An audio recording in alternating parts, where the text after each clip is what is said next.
We'll find out. They can't. Maryland Dream Homes, right? Maryland Dream Homes 1. Okay, I got it. I sent it to you.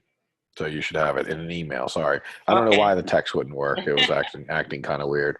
So I'll make sure that's not working. Well, welcome everyone, and thanks guys for jumping on. We're going to jump into a little bit of talking about finding some deals today, and we'll take any questions too on contractor funnels, stuff like that. I have a deal today that we're doing, and I want to just show everyone that came from HUD. So you guys know I get a lot of deals from HUD, MLS. There's always some opportunity. This one's a really interesting one. So this is one that's like pretty tight. You won't see me do a lot of tight deals because I get good deals, so I don't really need to do tight ones. But I want to talk a little bit about the concept of like buying deals and understanding when you can buy them a little bit tighter versus when you want to actually have a little more, cushion room in there. So obviously deals that have a lot of work need more cushion. So using kind of like Steve and Cinnamon as an example, their house needs a little cushion because a lot of work, there's a lot that could kind of pile up on that house. I mean, I think they got 105K budget, somewhere in that ballpark. I mean, done incorrectly, it could turn into 150 without breaking a sweat. When you got a house that's like 20K in work, then, much more manageable, right? 30K work, much more manageable. I would say anything like 50 or 60 and under is going to be more manageable. As soon as we get into like 70 plus and we start talking 70, 80, 90, 100, this becomes what I call multiplying work. So, and we always use, I have a process or a system that I use. When I'm looking at deals, I rate them based on how many units of work they are. And I feel like anything that's like 30 to 40K is 1 unit of work. However, you would think with that logic, if something at say 40K is 1 unit of work, that something at 80K would be 2 units of work, right? That would make some sense. Actually, something at 80K is about 3 to 4 units of work, and something over 100K, instead of it being, you think, okay, that sounds to me, if I'm doing the math, 2.5 units of work. It's actually about 5 units of work, because what happens is there's actually a sliding scale of difficulty. The more money you put in, the more difficult homes become. So as soon as you start going over 100, you're probably putting a dormer on, you're probably doing a lot of heavy lifting essentially, and it becomes a lot more risk and a lot more room for work. So giving an example of like Steven Cinnamon's house at 100, it's really like 5 units of work. And you take a house that's maybe at 40, it's like 1 unit of work. So where it feels like, okay, they're both just rehabs, well, one needs a lot more payback. If I get a house that's 30, 35K and it's 1 unit of work and I make 25K on that, I'm extremely happy to make that money. If I take a house that's 5 units of work and I make 50K on it, it's not as exciting, because I've done 5 units of work to get 2 units of pay. Does that make sense? So I want to always this is what an equation we're using for, it's basically the work versus return on the work. And it's something we're always considering, is how much work is it for the return we get. So there are easy ways to make like 50K on a house and just put tons of work into it. But that same house, easily you could go 50K over budget on if you don't know what you're doing, or you're not, every little detail is not being paid attention to. So we're always paying attention to units of work and how much units we're doing as part of our equation. So it's easy to go over when you get things that are 20 and 30K. So now we'll talk about the things that are single units of work. So we're going to talk about the pros and cons of the big deals versus the smaller deals. Pros of a smaller deal, obviously, from a construction standpoint, very easy. Cons of a very simple 1 unit deal would be that all of your competitors can usually see the vision and are very empowered to buy it. So they're not very afraid of it. $30,000 renovation, most people see that. And, even if they're not that handy, they'll be able to look at it and say, yeah, that makes sense. I could see how I could do that. It doesn't take a lot of vision. It doesn't require a lot of skill set. So, you don't have to have hardly any understanding of construction to be confident with a house like that. So you're going to be competing against a lot of more retail investors that are willing to pay too much. So we don't get to buy too many houses that only need 20 to 30K off the MLS. The perfect area on the MLS for us is running houses that need about 50 to 70K.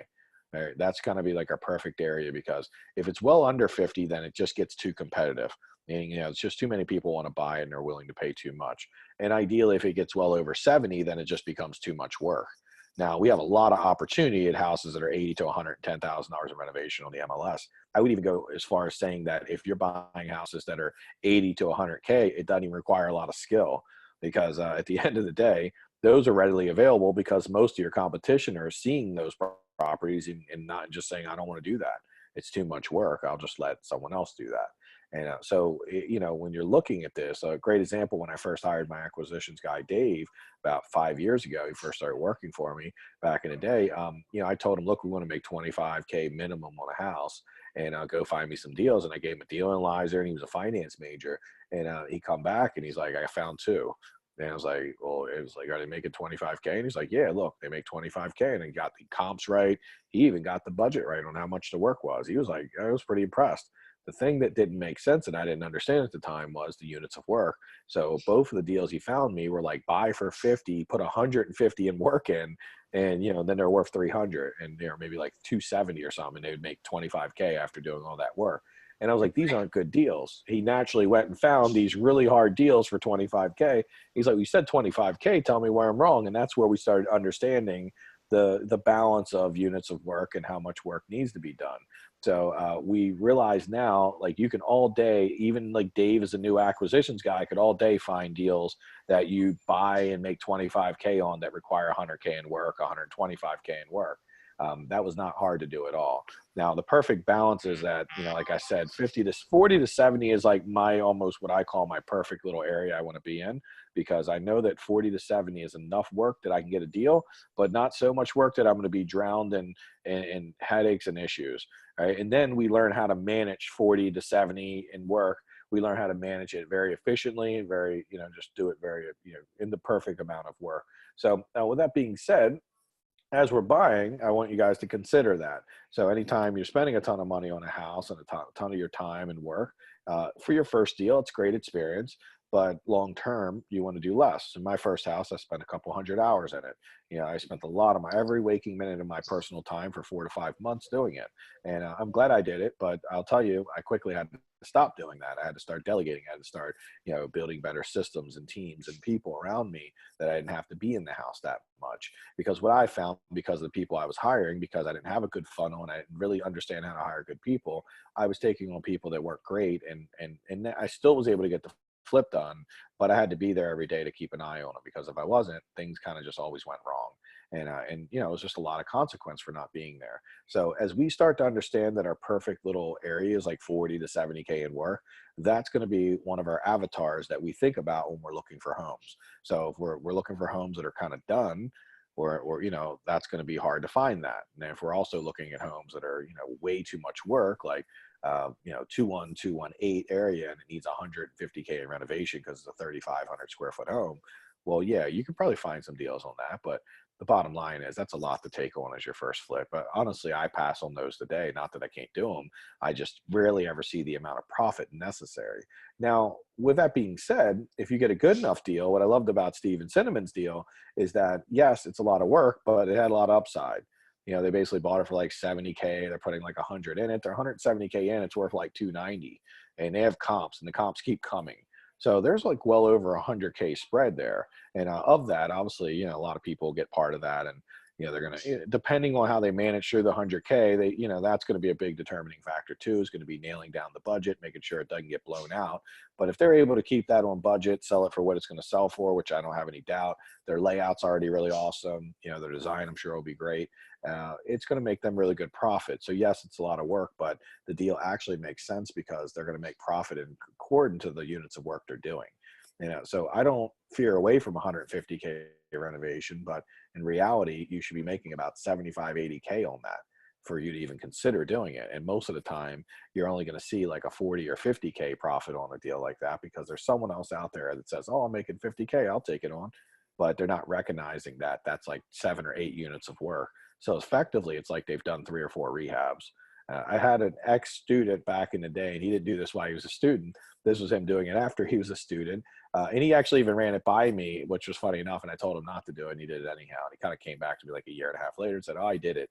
And when you told me not to do, you were right, by the way. And I was like, I don't want to be right. I just wish you wouldn't have done it. He bought a house in a very nice area, and I think he paid like 250K for it. And he's like, I'm going to put 150K in. And I'm like, these are like 3,900 square foot townhouses in Bolton Hill. And like, my experience, those are really expensive renovations. They could easily run $200,000-300,000 bucks.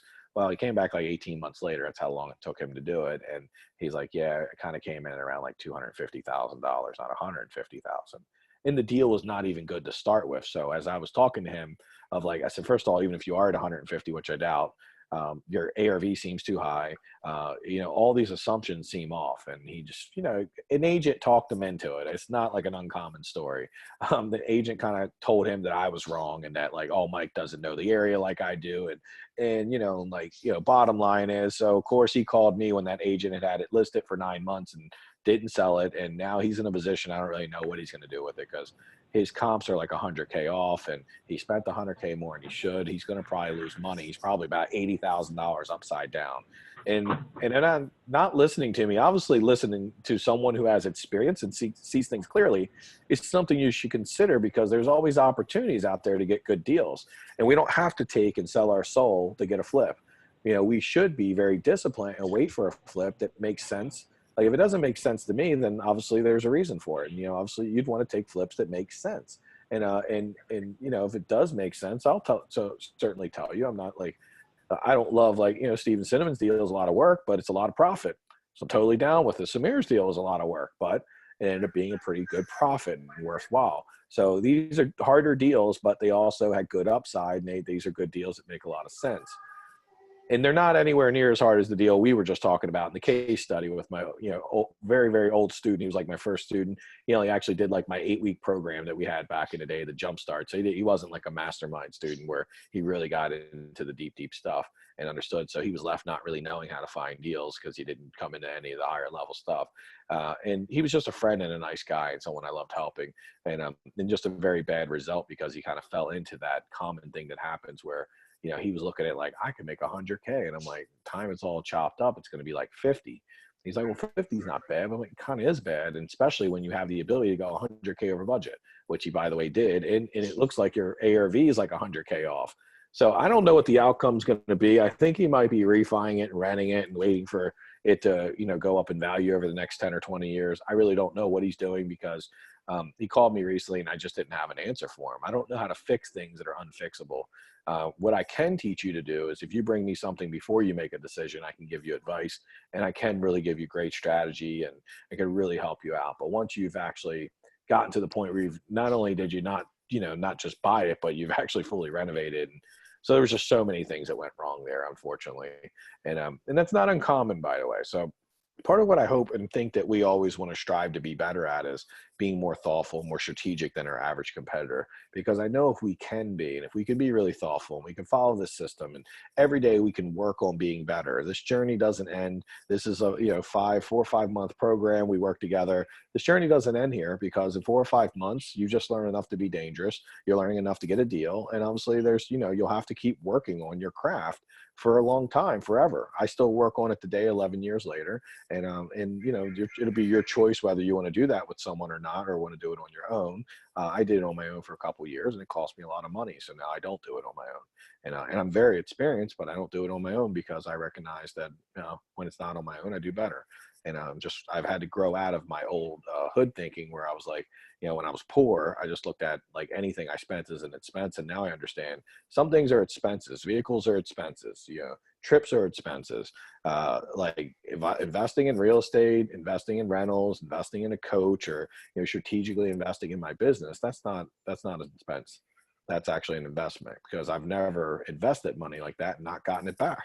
So that's the key. We always want to learn to invest and think through those things. So learn when you're in, and compare that to like when you're buying a house, right? It's this investment versus spending. So when we buy a house, it's an investment. Its only job is to get us a return. And if we're not pretty conclusive on its ability, like we don't 100% look at it and see that we can get a return on this, like almost every single time, then we should not be doing it because that's the standard we have to hold ourselves to because we're investing a lot of money into any flip. We have a lot of our personal money in or our lender's money. There's just a lot of effort. There's a lot of money and there's a lot of risk if you're not taking it serious that like, okay, let me pick the right house and do the right thing. And most of you guys, I'm not seeing anybody in here. I'm telling you about a student who did an 8-week jump start course with me. And it cost like $395. So he kind of knew what to do, but he never had anybody hand holding him through because you guys know, like you can know what to do, but it's about the handholding that we get in the mastermind, that's where the real value comes in. When you actually go do it, and then we can review it, we can look at it, we can do cool stuff. So just wanted to give you that piece of, a little bit of like a lesson today, because that's a really big piece when you're buying. And if you're already doing a flip, like consider that like in your current flip. And does it mean anything you've done so far is bad? Like I'm always just looking like, okay, this one I did this. What will I do differently next time and better, so that way I can make it easier, better, more consistent? And that's what we want to do every single time. So we just picked up a flip in Brooklyn Park, or actually I think this is like the Linthicum area. And I'll show it to you very quickly. I'm just going to pull it up on Google and share my screen. And I want to talk a little bit about, give you a real life case study of a house that we decided to do that's going to be pretty tight margins. But and you won't see me do a lot of tight margins, but at the same time, I'm not a greedy pig. So if I got an easy one, a layup, I will totally do this, because the last thing I want to do is go through my life missing 5 opportunities that are right around the corner that I can do within like 3 weeks, 4 weeks max. And I don't know, if I just made 25K a month, I'd be happy. So anytime I see an opportunity to do something, it's a month's work, very small investment, very close to home, very good area, a lot of upside. Well, I'm not going to turn that down. But I want you to understand the difference between a 25K profit versus like something that requires like a 50 or 75K. And so we'll talk a little bit about that. Let me see if I can actually find the address. Went and looked at it this morning. Let me see, 1 second.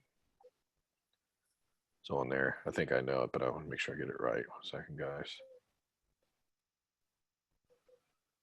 Okay, so it's 101 Bishop. And funny enough, this was actually a renovation from someone else. Someone else renovated this in 2017 and already got foreclosed on, which was pretty quick. Really quick. So this is our house, and let's see if we can get it a little clearer. And we should be able to get some better pictures up here. Oh, there we go. Got some pictures under it. Inside, this thing needs about 30K in work. I was almost done the budget, but you can see it's got a new kitchen in it. The baths are new. The only reason that I'm putting 30K into this is because the basement is kind of like needs like to be refinished. It got water in it, so they tore the sheetrock out.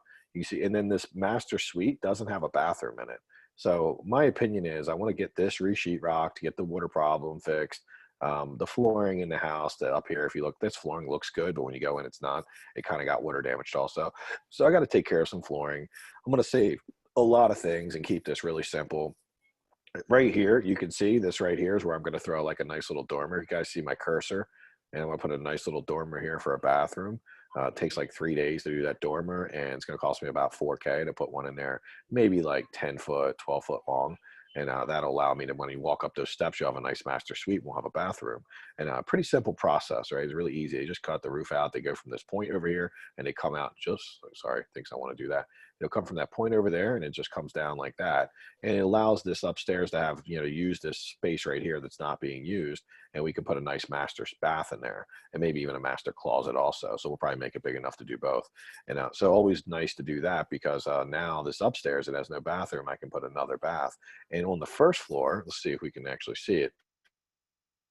When you first walk in, there's this weird space over here that's nothing, it's not a living room, it's not a kitchen. So we're just going to put a wall in, make another little bedroom, small bedroom, but that gives us one upstairs, master suite. We got 2 on the first floor, and we can put 2 of them in the basement. So now we'll be at 5 bedrooms, 2 below grade, 3 above grade, with 3.5 baths. So 5, 3.5. Looking to get about 245 for it, which I think we'll have no problem getting in AA County. Should be no issue at all. You can see windows are all looks really good. I mean, minus the basement. And there's a couple little things. The reason it leaked in the basement is there's a couple little cracks in the foundation you can't see in the pictures. Maybe you can see, actually. Wonder if we could actually move that up. See if we can like ninja see it. No, that didn't work. I was trying. Didn't happen. No, you can't see the cracks. They hid that. And obviously, we'll put some shutters on the front. I'll probably put a little trim over the door and make that look a little bit nicer. Some plants out front. It's got a really nice lot, a very nice street. The neighbors kind of got like a mansion next door. So I'm sure this will sell really well in AA County. The reason that now this deal, let me just show you the numbers very quickly. Let me just tell you. If we go in our deal analyzer, I'll run it for you. I think I was already running it, by the way. Yeah, 245, 30, 4 months, 25K profit. So this is what I would call a tight deal. It's right there, but the reason I'm willing to do it is a couple reasons, and I'll give you the math behind it for me. Well, first of all, 30K in renovation for me these days, with my crews used to doing 50 to 70, we get in and out 3 to 4 weeks. It really will take minimal management. This happens to be, 2 miles from my mom. My mom is actually a realtor, so for listing it, my project manager is a couple miles. And this is really convenient to manage. It's really convenient part of the crew that'll be doing it lives in the neighborhood or right, within like 10 minutes. So very convenient for them. That'll get our costs down a little bit. Also, it's an AA county. And I just went back and researched over the last 2 years. And the properties that I've had the biggest upside on have been in AA county. I've done very good in Baltimore County, Baltimore City, a lot of singles, a lot of doubles, a lot of like great 25, 30K profits. But the couple houses that were like 70K deals that like just went for way more than I ever expected were in AA County. So I got to take notice to upside always, right? What is the potential for this neighborhood? Also, the second county I have a lot of upside in, Gloria, you'll be happy to hear this, is PG County, right? We always get a lot of upside in PG and AA because they're very strong counties. And has been increasing like crazy. So every year the market goes up just phenomenally in PG and AA County. It's a little harder to find deals in AA County and PG, but with that upside, it makes me consider that, okay, this is a 25K profit. I can control a lot of variables to make sure that it doesn't turn into 15, meaning like I could stay on that 30K budget. I can keep it in that 4-month window because things sell like quickly. We had a house we just sold 6 months ago that was like maybe 2 blocks from here, and we got much smaller, 960 versus 1300, doesn't have a master suite. We got 236 for it in like 4 days. So we'll be trying to get a little bit more money for this, but that was also, we sold in the spring of this year, and this will be in the spring of the next year. So just on that alone, the market's probably already went up 10K just in that year. And we got a much better house, by the way. We got a bigger yard, master suite, more beds and baths, a couple cool things. So I look at this 245 and say, I know it's worth that. But I wouldn't be surprised to get 255, 260 for it, just depending on like the market, right? And the fact it has those bedrooms. A lot of Spanish people are moving into the neighborhood, and they might find a lot of value in having 5 bedrooms and all those bathrooms and a nice lot with a gazebo out back. I mean, it could be very valuable for them. So I'm not planning on it. I am just planning on 245. And if I go and make 25K, there's going to be 0 complaints. I'm going to high five because it's an easy 25K. Now, take the same deal and let's run the numbers a little differently and say that it was like 70K. And, that's meaning that's 40K more. So maybe we're paying like 120 for it, maybe. Let's see if that works. Oops, not 12K. That would work really well. So I just want to kind of show you some math. Obviously, if it's 70K, it's going to be more like 5 or 6 months to do it. And let's just look at the numbers. So now you see it's 23K. Same numbers, by the way. I just increased this by 40 and made the purchase 40 less. But you first of all, it takes longer, so it's less profit. Now, this deal is something I would never even consider on any day of the week, just because, like, okay, it's the same difference. So we just moved some numbers around. We took and made this 40K more and made this 40K less.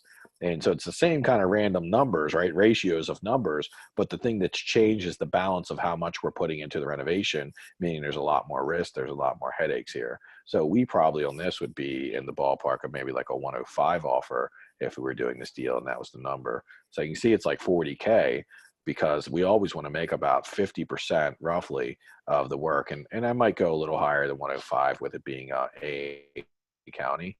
Some might go 110 even, but we can see it's literally a 10K difference because of how much work it is. And that would be the minimum I would take it for. And I probably wouldn't even recommend a new student to do that. But again, I probably take a little shorter profit just because of its neighborhood, convenience, and all those things, which matter, by the way. So if you're doing a deal and you're 40 minutes away, I'm probably saying, hey, go up at 105. Because you can see, so there's something to consider when analyzing a deal. How much work am I putting in? Work is a big piece of this. Like we don't, we know we can get manpower. We got great contractor funnels, but at the same time, a 70K in work is always going to be more of your time than 30K at work, if that makes sense, right? It's always going to be a lot more work. And I don't mind 70K. I just got to get a deal that makes a little more sense. Like I know your deal, Glory. I'm sure your comps have went up. I mean, we should look at them together whenever we get a chance because you'll be putting it on the market sometime soon. You bought it thinking 315, right? Or something in that ballpark. Yeah, and now it's for like 550. You think you get 550 for it now? She's like, oh, let me get her a volume one. Let me unmute you. I think you're cut off too. Like, Glory, not only are you cut off on the text messaging, okay, there you go. I can't even get you to come up on this. I'm on now. I get you.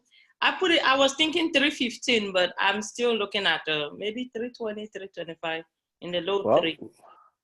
Yeah, your house is going to turn out really nice. And often, whatever I originally think, I don't try to break that. But if I do think the comps are higher, instead of listing it for say 325, 340, I'll list it around the 315, maybe 315, 319.9, because that's what I originally thought. But then if I know that they look a lot higher, I'll hold out. I won't just take the first offer that's full price. I'll hold out and try to get better number. And often I can, right? I'll be able to hold out and not take the first deal. And even if I need the money, I know that, like, okay, 315 is good, but let me see if I can get multiple offers, drive them up to maybe 325, 330, because you know that you'll have a lot of upside there. When I seen your deal, knowing it was PG, knowing that, it was a little bit of a tight deal, but I was like, you know what? There's a lot of stuff good going on here because you have a lot of upside. And I believe you still have a lot of upside, by the way, because there's the market where you are is it's very desperate for good houses. There's not a lot of opportunity for good stuff there. And the values are kind of like held in, they're very much being determined by the buyer's needs because there's so few opportunities there. And money's getting cheaper. So, it's actually pretty reasonable to live in a house for 325K. So a lot of times people don't even see the difference between 315 and 325. The house has to convince them to be be in it. So anyhow, we'll comp it when you get a little closer to the end, and I would suggest probably staying close to what you originally thought. But if we see that we definitely believe it's higher, then that just might strategically mean when you're selling it, let's be thoughtful of not taking the first offer. Because in PG, I've had multiple houses in PG in the last year to 18 months that I got a full price offer, like no contingency, a 30-day settlement in like the first 3 days. 2 days even sometimes. And then they're like, we need an answer right now. We're taking our offer off. And I've been like, hey, you're not going to get an answer right now. Like, oh, we got multiple offers and we need time to go through them all. And then 3 to 4 days later, as I stalled them, I went from 399 to 445 or 430. All right, and got an extra 30, 35K because that first offer, I would have left a lot of money on the table. Now, I knew going in that my house could easily be worth well over 4, but originally I thought 380. So when I put it at 399, I'm like, this is 20K higher than I originally thought. But I started seeing it was College Park, so I started seeing all these higher sales, and things had really went up in the 9 months it took me to get it, from start to finish. This was the one I did the Facebook video on that I told you guys I messed it all up and took forever and made out like a bandit because the market went up like crazy. So I don't ever teach that. That was me making a mistake and getting a very good outcome. I can't tell you. I mean, I've had 2 to 3 times in my life where I've made the mistake of taking 9 months to do a renovation and made money. Where I've had about 100 times in my life where I've taken 9 months to do it. Well, I wouldn't say 100, but let's say like 50 to 100 times that I've went over budget and didn't make any money. Because that's normally what happens. But in PG, I was just very fortunate that College Park area went up like big time. It went from 380 to 435, 440. I got a really good number for it. I ended up making about $85,000 on the deal after being that bad at rehabbing it. Now, so this was just a time where I bought way too many deals, and this thing sat in inventory for 3 or 4 months before we even started it. And then we had to get permits and had a lot of problems with that because we don't do a lot of PG stuff with permits. We only do about maybe 5 or 6 houses a year in PG. So we didn't have a team in place. And normally we're doing ones where we don't need permits, like quick cleanups. But this one, was College Park and it needed permits. Anyhow, that's so you guys get a feel for that. Any questions around kind of the dynamic of how we're making decisions?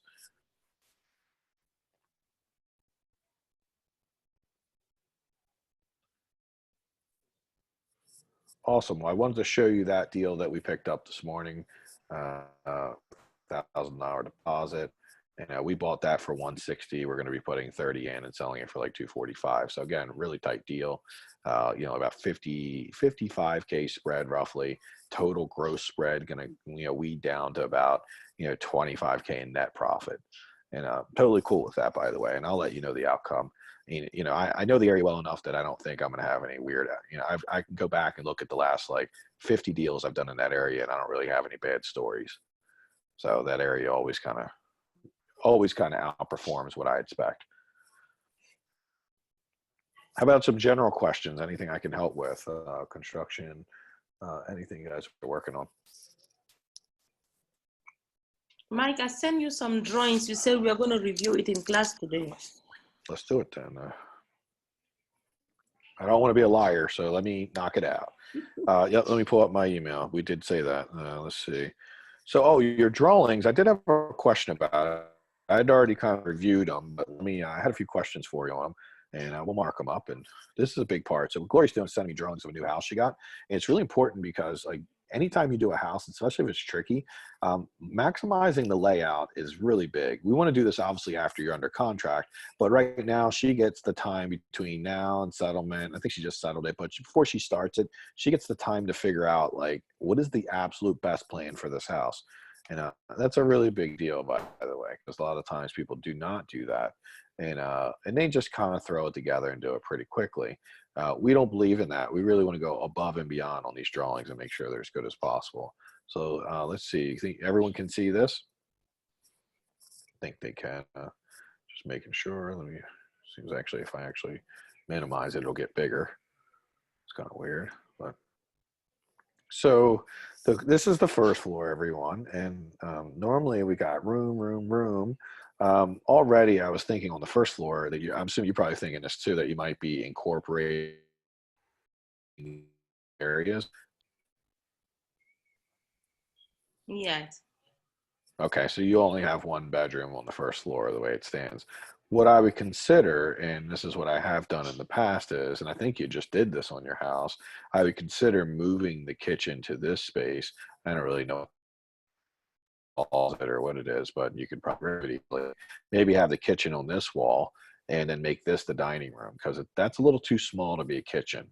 You know, only 7 foot wide. I mean, that's going to be a really small, tight kitchen.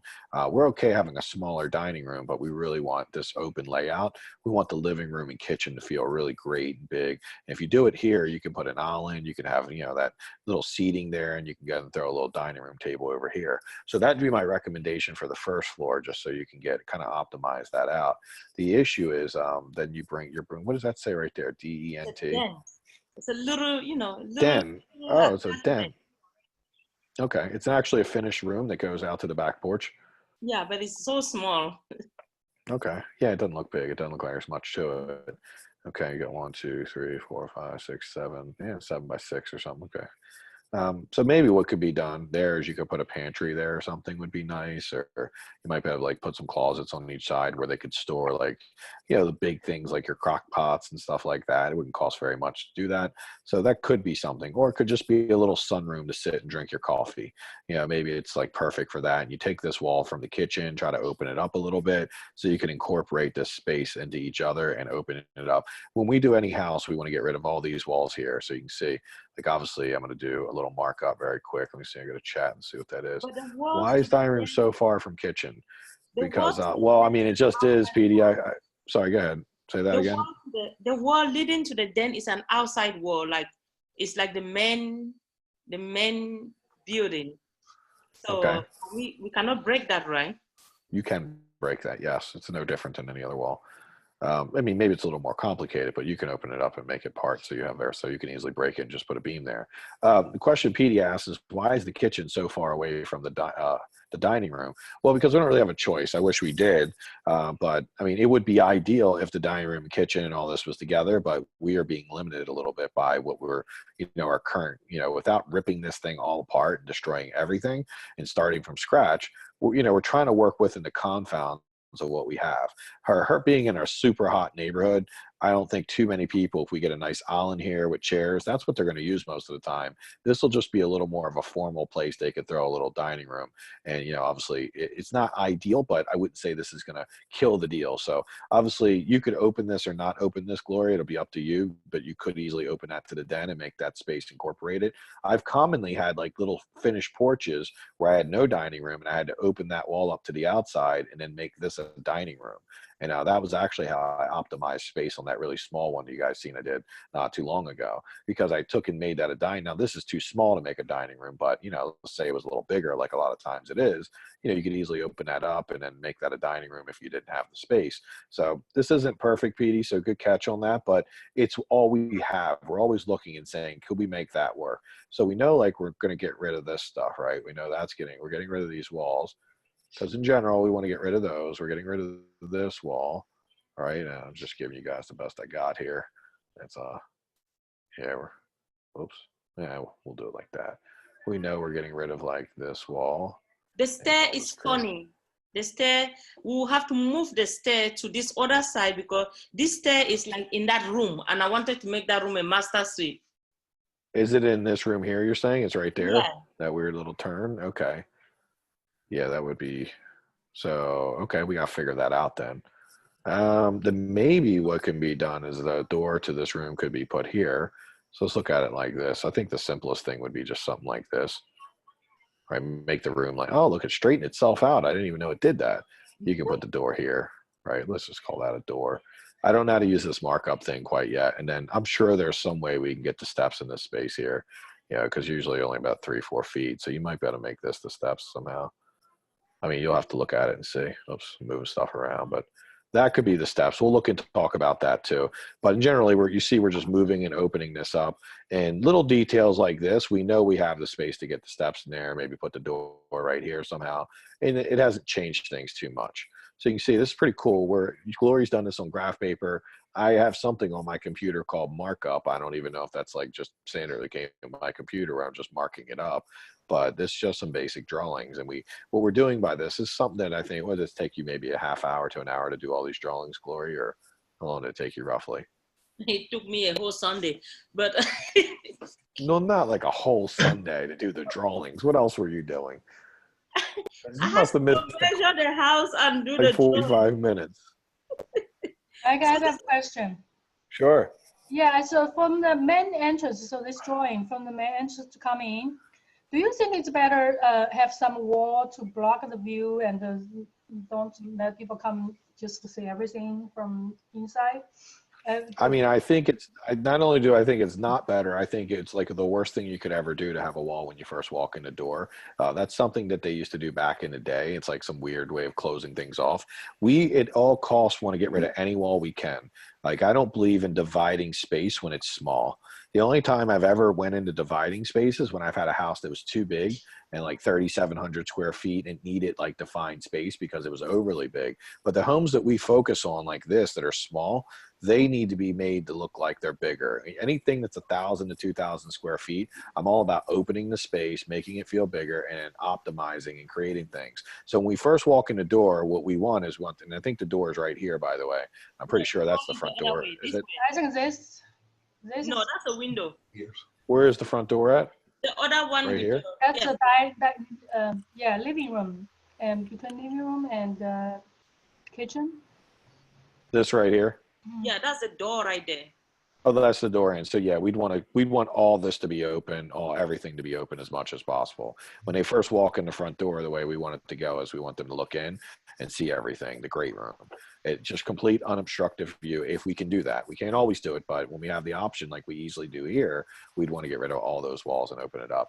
It's going to make, this space is not that big, right? This is a 10 by 12 living room. You know, this isn't large space, but it's big enough, and it's going to make it feel bigger by combining it all together. So even like this dining room, we can see it's a pretty small dining room, but if you're combining everything together, it feels more open, feels bigger than it actually is. So I would never actually put any kind of walls or anything. We basically will tear walls down and get rid of them at all costs because we want things to be as open as possible. So we're very, very, we're always being very cautious about not throwing any additional walls in. We want to get rid of them at all costs if we can. So let's see. Do you think people don't like the people from outside can see everything inside?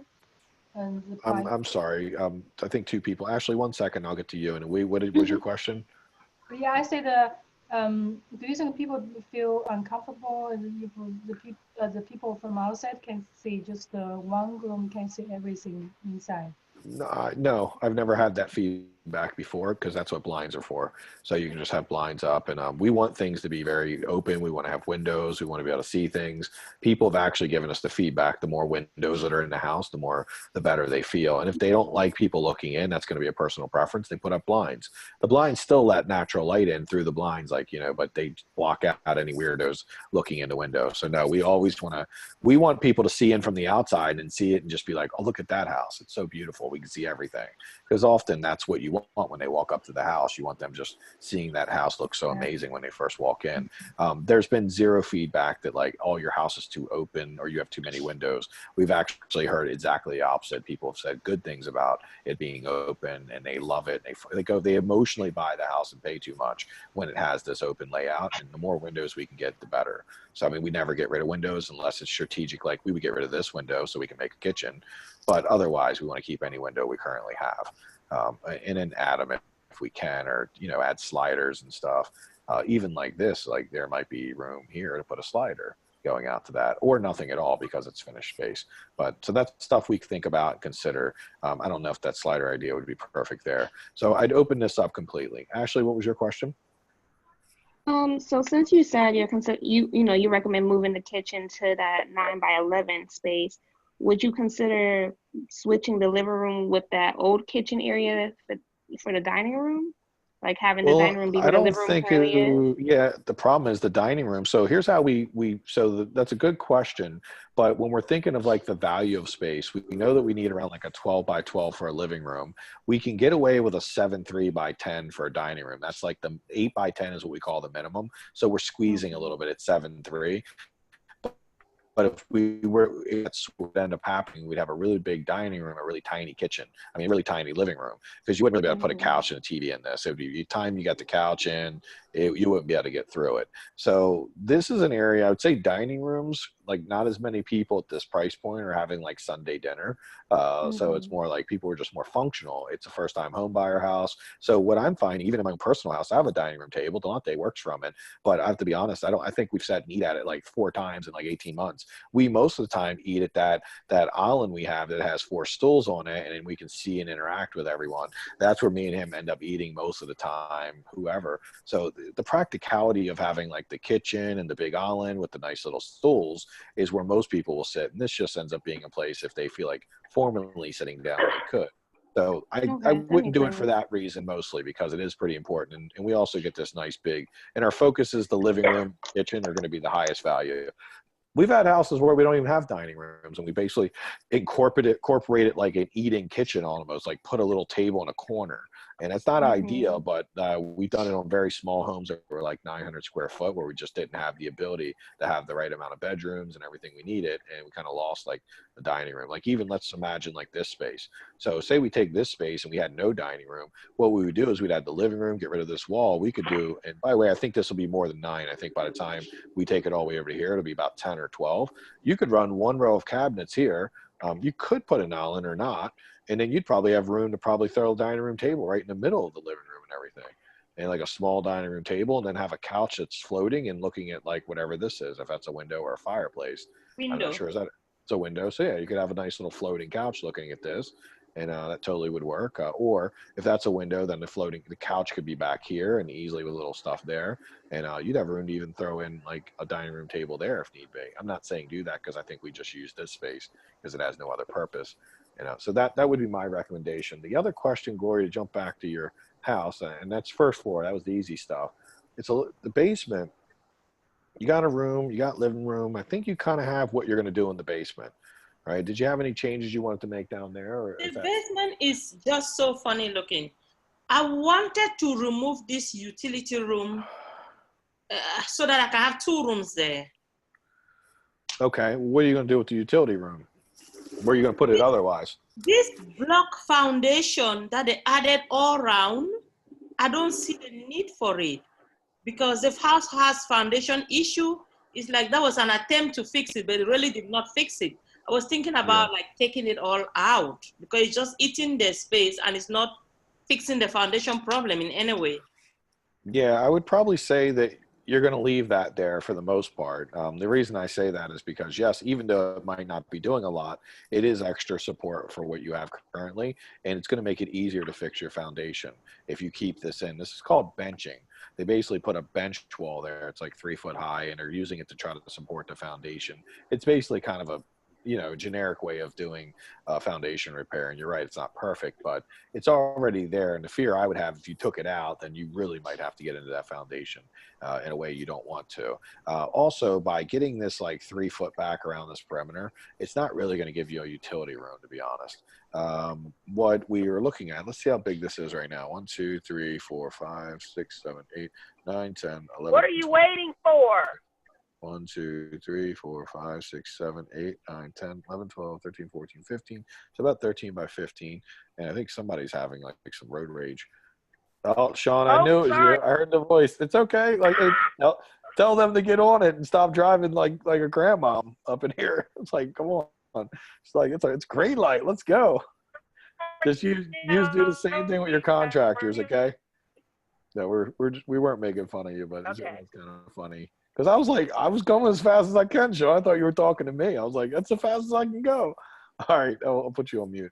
So basically in here, you've got about a living space. If you got some of this back, it would make it look a little bigger and nicer, but I just fear that it could make your foundation issue even more complex. I would probably leave this the way it is, because the way you're sitting right now, Glory, if we got 2 bedrooms upstairs, 1 on the first floor. Now this would be a 4th bedroom. And you have a bathroom here. You'll be putting 1 in your master, or 1 upstairs, and you have 1 on the first floor. So you'll be a 4-3. And that's what, 4-3 is solid for this. To get a 4-3 in a house that's only about 1,000 square feet, not a really big house, that's really good. And that number always does really well. And I think that it would be, so keep in mind, like the filter I'm running things through is I'm always thinking like, how do I get what I need, which is a 4-3 finished basement, much of the master suite, great rooms that I want, but how do I do it without like, paying a ton of money, because I'm just moving all kind of stuff. So I'm always trying to look at like what would be the path of least resistance. If we go back to the first floor, one of the reasons we're doing the dining room here, because it's just a switch around of plumbing to here with a couple walls being moved. That's the path of least resistance. If we really wanted to optimize the layout, we would just wipe everything out, the bathroom, everything, and just go like all new and then redesign that thing from scratch and make it as beautiful as possible. The problem is it would cost a lot more money by not saving we're not saving the whole bathroom, but it would, essentially we want to make sure we save as much as possible. So when we save the wall to this room, or we save a bath that's existing, we don't have to move the plumbing, all those things are really helpful for overall budget. So we want to do the minimum, but we never want to do so little that we don't actually get the result we want. So we're always looking for like, what is the minimum we can do to get the exact result that we need? This layout works for here. The basement, I would say keeping it the way it is, within, like I'm saying, you got a room here. So yeah, and then the like door is right. The outside door is just entering in the room. So I was thinking maybe we can split the door too and bring it where this other window is. Is that a basement door? Or? That's the basement door right there going outside. Is it walkout, like, or is it a below grade? Walkout. I mean, you can. It ain't going to be cheap to move it. So if there's a way you could not move it, that would be pretty awesome. Because so I don't know how much of your utility room, if you could move this over and make the utility room a little smaller, like, that way the bedroom could be a little bigger this way. And then maybe what you could do is do an angle wall like this with a door, a better angle than that. That's a little, not an angle quite much, but you know what I mean? Somewhere a door could come in, because we keep that the same. Because the thing about this, you got to fill the block in. There's a little more to moving a door down there than it would be upstairs. And we're always looking past the least resistance. And I'm sure you could fit a utility room, and you're probably doing all new like HVAC system and water heater and everything, right? And ducts, does it need ducts and everything too? Yes. So I would consider this potentially. I mean, it says it's only 8 point something. So maybe now that I'm looking at it like that, let me see if I can get rid of this. Let me see if there's a Command Z. Bam, there is. So door being here, I'd probably do something like this. And now the room will feel a little bigger, because down here, and maybe even got the room to do this. Let's show you, because now this don't matter as much. Let me see, maybe I'll come from this angle. Okay, it's not, it's like acting. Okay, there we go. Not quite that much, just like maybe 2 feet. Okay, then I go this way. I don't really know. I wish I knew how to use this thing. Let's see if we can do it this way. Okay, something like that. So you can see, like, I'm being pretty creative on what I'm trying to make a room feel a little bit bigger.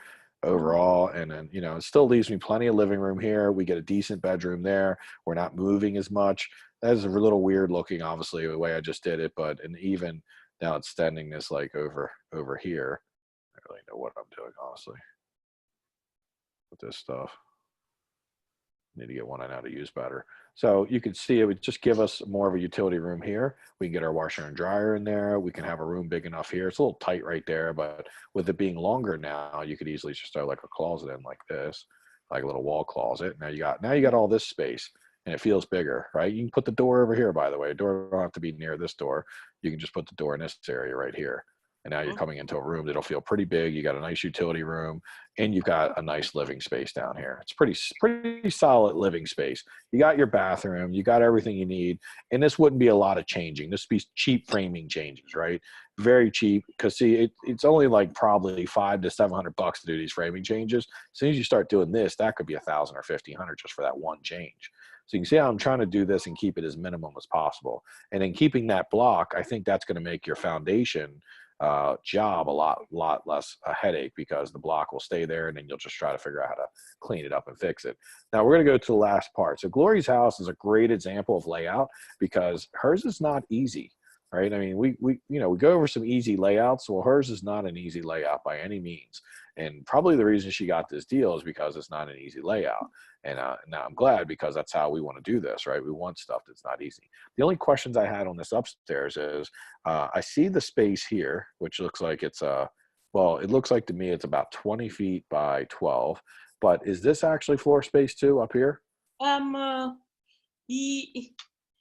window, like from end to end, is high, and then to the window. This is not force. It's not force space. Well, this would be here, right? This is the that's window. The window. That's not the floor end of space. it. That's a wall. Yes.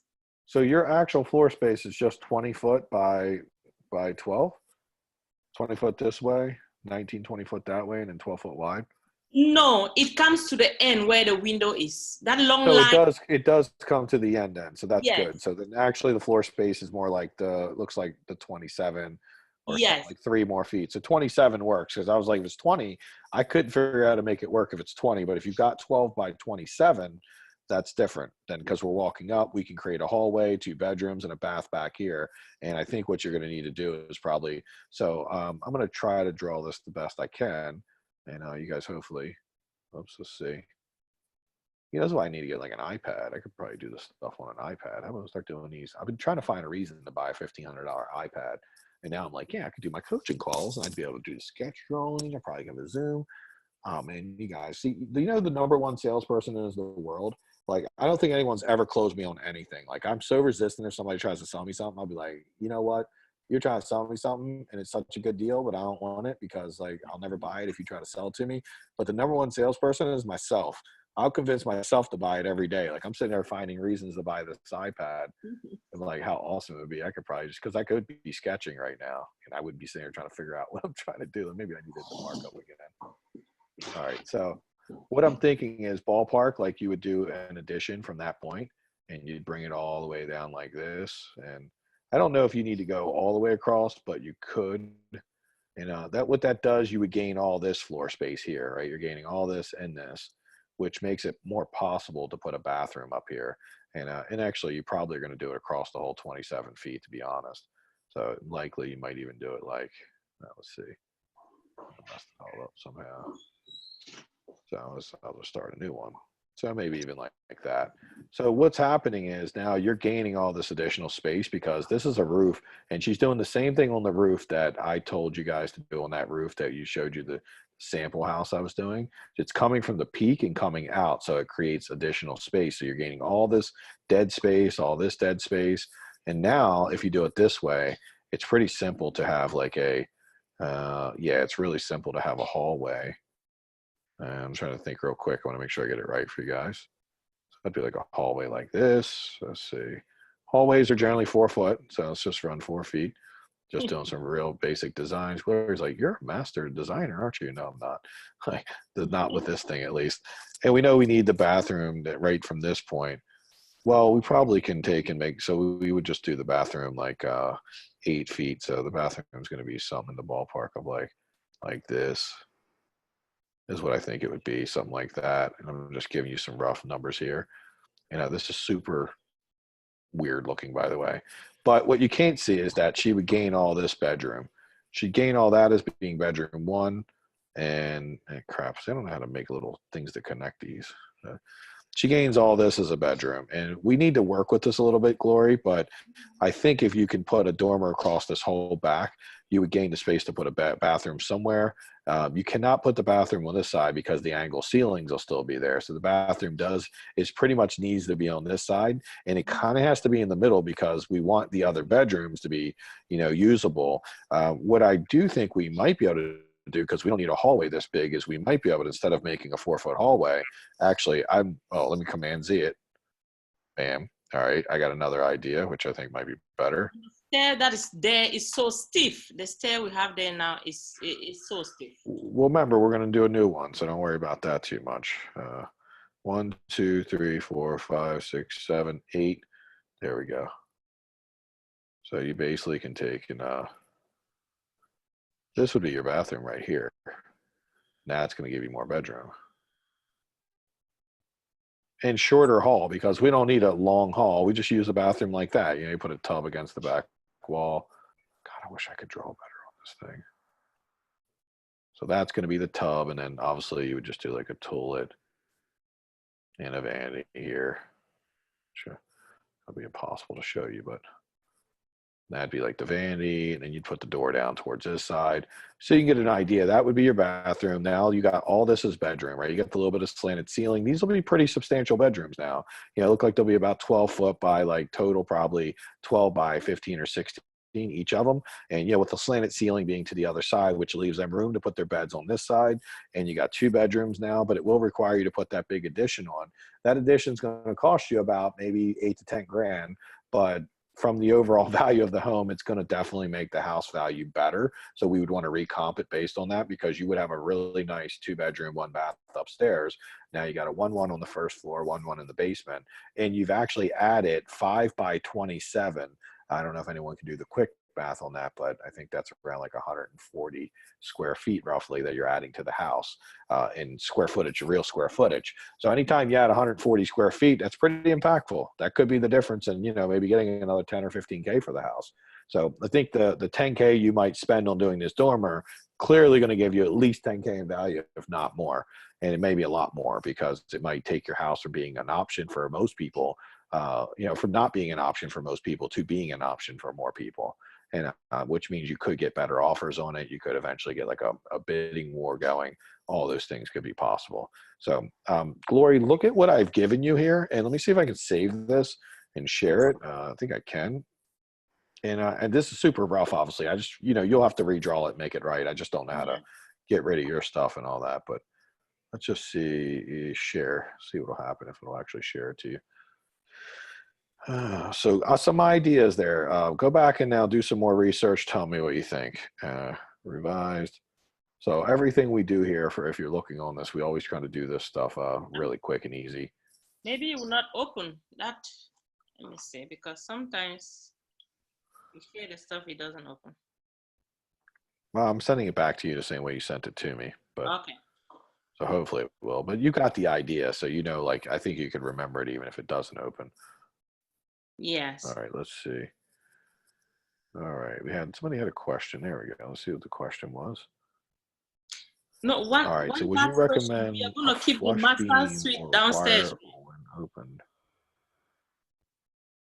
Would you recommend a flush beam or regular when opening? Oh, it's regular. It's really, the beams never are flush usually. The only time you can do a flush beams means you would have to take and cut all the joists and stuff, which is insane. We never do that. Only because the workload of doing a flush beam would just be crazy hard and difficult and dangerous. So we always just put a beam under the current joist, and that beam will stick down as far as necessary, as long as we have ceiling height.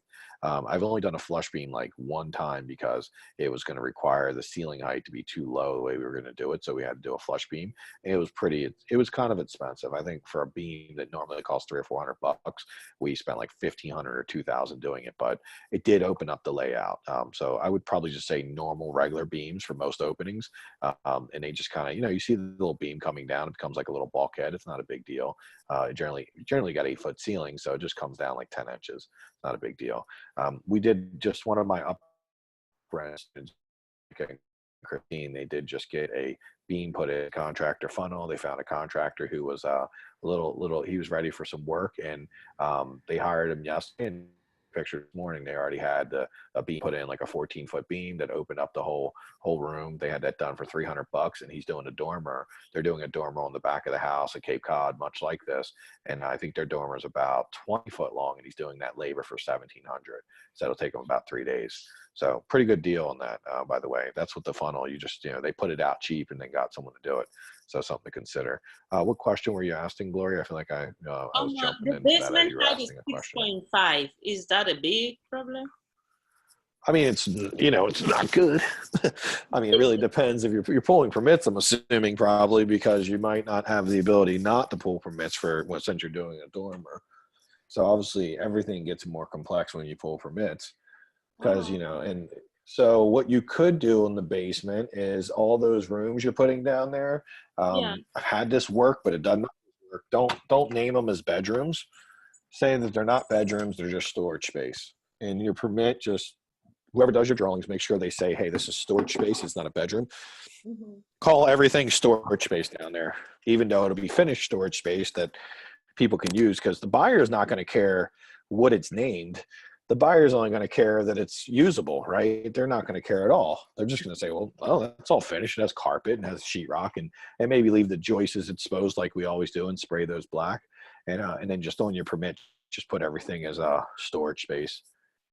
Call it finished storage area, right? That's it. Call everything finished storage area. And then hope for the best. A lot of students have gotten away doing that, but there's no guarantee with it. Because when you're buying, I'm pretty sure you didn't tell me it was 6'5", because anytime you buy and it's under 6'8", you're usually taking a little bit of a risk that you can't finish the space, and you really want to be able to finish the space. When it comes to a house like this, you need that space in the basement. I think it's 6'5". You're right on the cusp, and you should hopefully be able to talk your way through it and work it out. What I have done, if say they are just like, no way, you can't finish that, we're not going to approve you, then what you could do, and I've done many times before, if we got to take it to that next level of strategy, you could just finish the first and second floor, get it all approved, and then go in and finish the basement later. I've done that. I've had to do it. Like, I've had to get the permit completely approved and then just go finish the basement without a permit.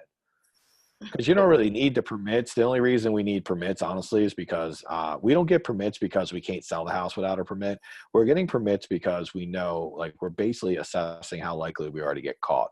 If we don't think we're going to get caught, then we don't pull permits. But I can tell you, if you're doing an addition, your likelihood of getting caught goes way high, right? Yeah. Because anything that's like putting a deck up, putting an addition on, like a dormer, these are things that get you caught. So anytime I'm doing any big work like that, I tend to pull permits because I know I'm likely not to get away with it. Without that being said, I mean, I promise you, like, when you're selling the property, there's going to be zero people who are like, yeah, we know she only pulled a permit for the first and second floor, not for the finished basement. Like, we don't know how we feel about that. I mean, I can guarantee you, first of all, no one's going to say a word about that nor care about that. I've had whole houses where I've done them and no one said a word about the fact that I pulled no permits. And when they do, I normally just hit them with my canned response of like, oh yeah, on that one, we didn't need permits. And they're like, okay, 80% of the time. Every blue moon, I get a person's like, yeah, we're not comfortable, you didn't pull permits. But when I have 8 offers, do I really care? Nope. I'm just like, okay, well, let me get back to you that one. I'll just go take one of the other 7 offers. Pretty much how this works. I mean, when we're in this great economy where it's in our favor, obviously we have the ability to not, do everything perfectly. Now, when I talk about pulling permits, I want to be really clear with anyone that's listening is that, do things to code. Not pulling permits doesn't mean I'm cutting corners and, doing weird stuff that shouldn't be done. But a basement being 6'5" versus being 6'7" or 6'8" is not like me cutting a corner that's going to cause danger or anything, right? No one's going to be, I mean, I guess there's the danger of like maybe Steve would hit his head potentially. He's pretty tall, or someone taller, that might hit their head on like something. But that's the only danger. And I mean, I think they can manage that danger.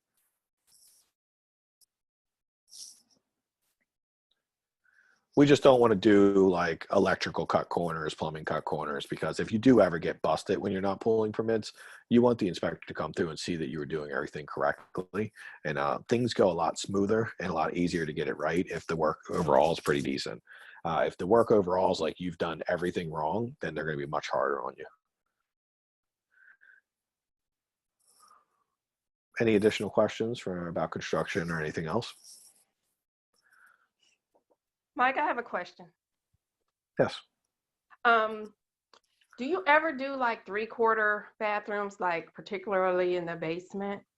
Because on my Roselawn house, the basement is small because the single car garage takes up the other half.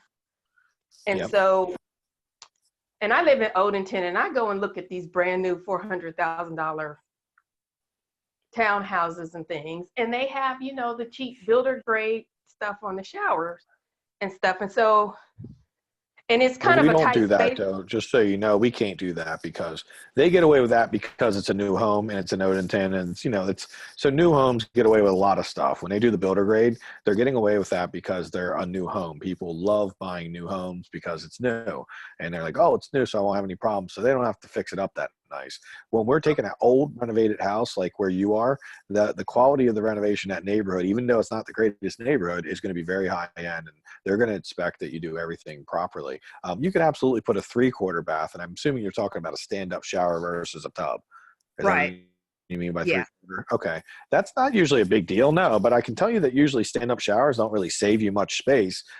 Maybe a foot or two sometimes, but if that's all you got, I would look first to see if you could put the tub in, because all you really need to put a tub in and a vanity and a toilet is a 5x7 is the absolute minimum. That's very tight. You'd have to put a 24-inch vanity, a toilet, and a tub, and that's a 5x7. If you go to a stand-up shower, I think it's still like 5x6.5. Just for Okay. the record, it's, you know, unless you're going to put a shower in that like someone like me couldn't fit in. Like I have seen showers that are like 2.5x2.5, and it's like, I'm like, dude, I don't know who's fitting in there. That'd be a way to stay trim. You're like, you know, you'd be calling the fire department saying, I can't get out my shower. I need to stop eating. Still get my shower. So yeah, I think if you're just doing like a 3x3 shower, the thing that happens with that, let's say you're still going to need the 3 feet. You actually might even need more, because you think you're going to need 3 foot for the shower, and then you're going to need like 30 inches, which is about 30 inches is what, 2.5 feet roughly. So yeah, it's 2.5 feet exactly. So you need 3 foot, 2.5, and then you need 2 feet for the vanity. So that's 2. Let me just run that in my head very quickly. I'll make sure I'm getting it right. So it's 3, 2.5, and 2. So that's 4, 7.5 feet. So you still need you actually need more for the shower, because the tub is only 30 inches. And then if you're doing it under 3 foot, then that's going to be a really small feeling shower. Now you could do a 3. So when I do stand-up showers, they tend to be like, just because of a weird layout. So if you've got an open layout down there, I don't think you're saving but like a 1/2 foot at max. Okay. And I don't even know, you might not be saving with a fresh space. Sometimes we do it when things are laid out weirdly. But if you're able to reframe, then I can tell you that I rarely ever do it. I can't even tell you last time I've done a shower like that, unless I've had some kind of issue where it's just weird space and I couldn't figure it out. Okay. And then the pricing, because I would have to put a better quality shower door anyway. So. Well, it's actually more expensive to do one of those cheap looking showers. They're not cheap. And then you still got to put a shower door on them. Right. And they're really, you know, they're not all that. They're not cheap. We're doing a tub for $1.50. If we put towel around a tub, that's costing $2 a foot. It's about 80 feet. So it's only about $160 in towel, like $300 to install it. You know, it's costing us $600 or $700 to, you know, for the tub and towel and everything. If you go and buy this around, it's $300 or $400. So your savings like $300. So I always look at it like, if I have the opportunity for $300 to $400 to put in a custom looking bathroom versus like a builder grade looking bathroom, yeah, it's no brainer, right? That's really big impact for $300, $400. Okay, I get it. Okay. Builders now, you know, it's not much for us, but builders, you know, they build a lot of houses. So if they can save $500, they're always looking at it like, well, over the 500 houses we're going to do in this community, $500 a house is pretty awesome. And they know they can get away with it because it's the community that people are buying, not the beautiful tile and stuff. Okay. Got it. Okay. And you can even, by the way, when I said it was 80 square feet, you can easily take and put a 80 cent a foot tile down there that I use all the time. There's an 18 by 18 tile that I love, and I get it for about 79 cents a foot.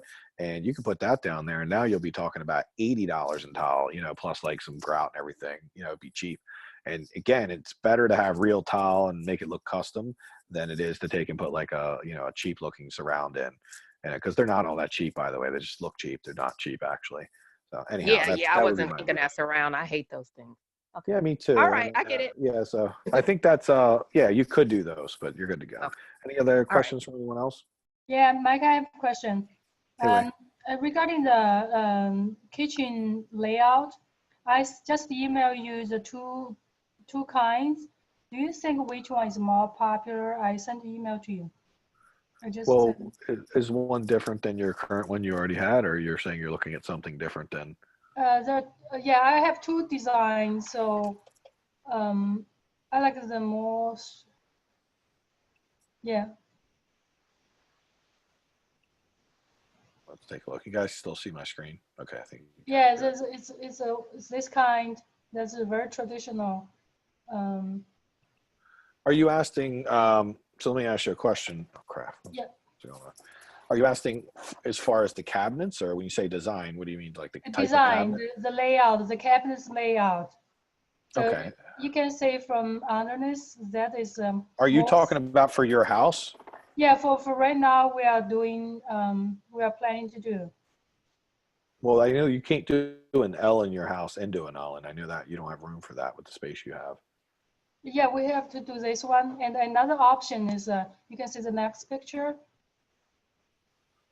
Yeah, more like I don't know this. what that is. This is more modern, right? Are you talking about these cabinets specifically? This style, yeah. So I would not use you don't those, have to, no. the cabinets still can do the shaker, just the layout to be like that. Well, this is the layout we chose, right? Was this layout where it was a back wall and it was a floating island? This is the layout I would do. Yeah, not those cabinets. I would use these cabinets, but I would use them in this layout because this is going to be too tight. You need 3.5 feet between this, and you don't really have the room without going into your walkway over there. Okay. So you're going to find this is this requires a little bigger kitchen than you have to do the L like this. Like Samara did this at her house, but she had enough space to do it. She had a really nice size. Also, this looks too crowded, right? Yes. It's a little more crowded feeling. I mean, I personally, and you lose a lot of dead space in the corner. I know Tanya always asks me about that, but you can get those expensive. But we get a lot of cabinets from the island. So yeah, I mean, this is in my personal house. I have this done, and this is actually the most effective. You can get the triangle. You can put the sink. We tend to put the sink left or right, by the way, not in the middle. But that's that's optional. And then a dishwasher next, and then it leaves this whole wall free to put a stove, sink, everything. I mean, stove and all that you need. But and you have a nice window there too, which I like. I like this one also. Yeah. Yeah, just not these cabinets. They're too modern. And I think right now, okay, so this is what you have. Shakers. Okay, so that was the drawing you had. Okay, got it. This is the we're using current one, the lower one. Got it. So you were going to do it like this, and now. No, this is the older one. This is the older. Yes. So what you would do is just have cabinets across this wall, is what you're saying, and then you can put an island in the middle. I don't think you need to take it off the wall and bring it over. You could, but because I think your kitchen is big enough to put. Like, no, actually, you can't make this big. I took the wrong picture. Okay. Show me. Do you mind showing me a drawing of your layout? The same size as.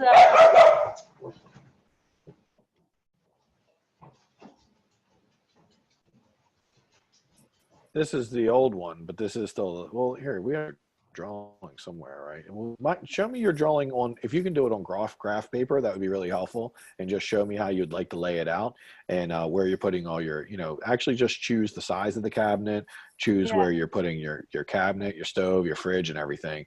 Do it on the graph paper, and then just show me the distances. I think your second layout, I just wouldn't take it off the wall. I would actually float the island, and then just have one wall across the back, which is 12 foot, and then float like an 8-foot island. That's actually a really good sized kitchen. It's very usable. Yeah. Okay. Wonderful. Becomes 20 foot of cabinet, space, which is working space, which is really good for a kitchen. Right. Good. So I don't usually do the L's too much anymore. The only time I do an L is when it's with an island, but that requires more space than I usually have. Okay, thank you. You're welcome. Any other questions in general? Hey, Mike, Steve. Hey, Steve. Hey, quick question. So I got a bunch of contractors out, and I think I have a great idea of what is needed now. Do you want to talk offline about it, or? No, let's talk online because I think it's I mean, obviously for everyone, you guys, we did an infield training at Steve Cinnamon's house, and some of you guys seen like exactly what they're dealing with. Essentially the back of the second floor of the house, the back of it has been burnt off. So, you know, it needs to be reframed up, and some joists sound like they need to be fixed, and some general framing to get, you know, their new design all done. And, you know, water's just coming in the house for a long time. So obviously it's a little bit of I'm sure there's some framing to fix all that up.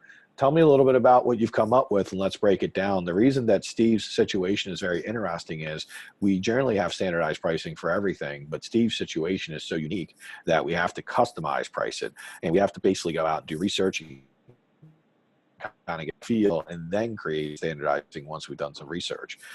We don't have to do that very often on a flip, but this is you know, he got a great deal on this flip because of the fact that, you know, the work needed to be done was not clear, right? And so the other competitors said, no, I'm not messing with that.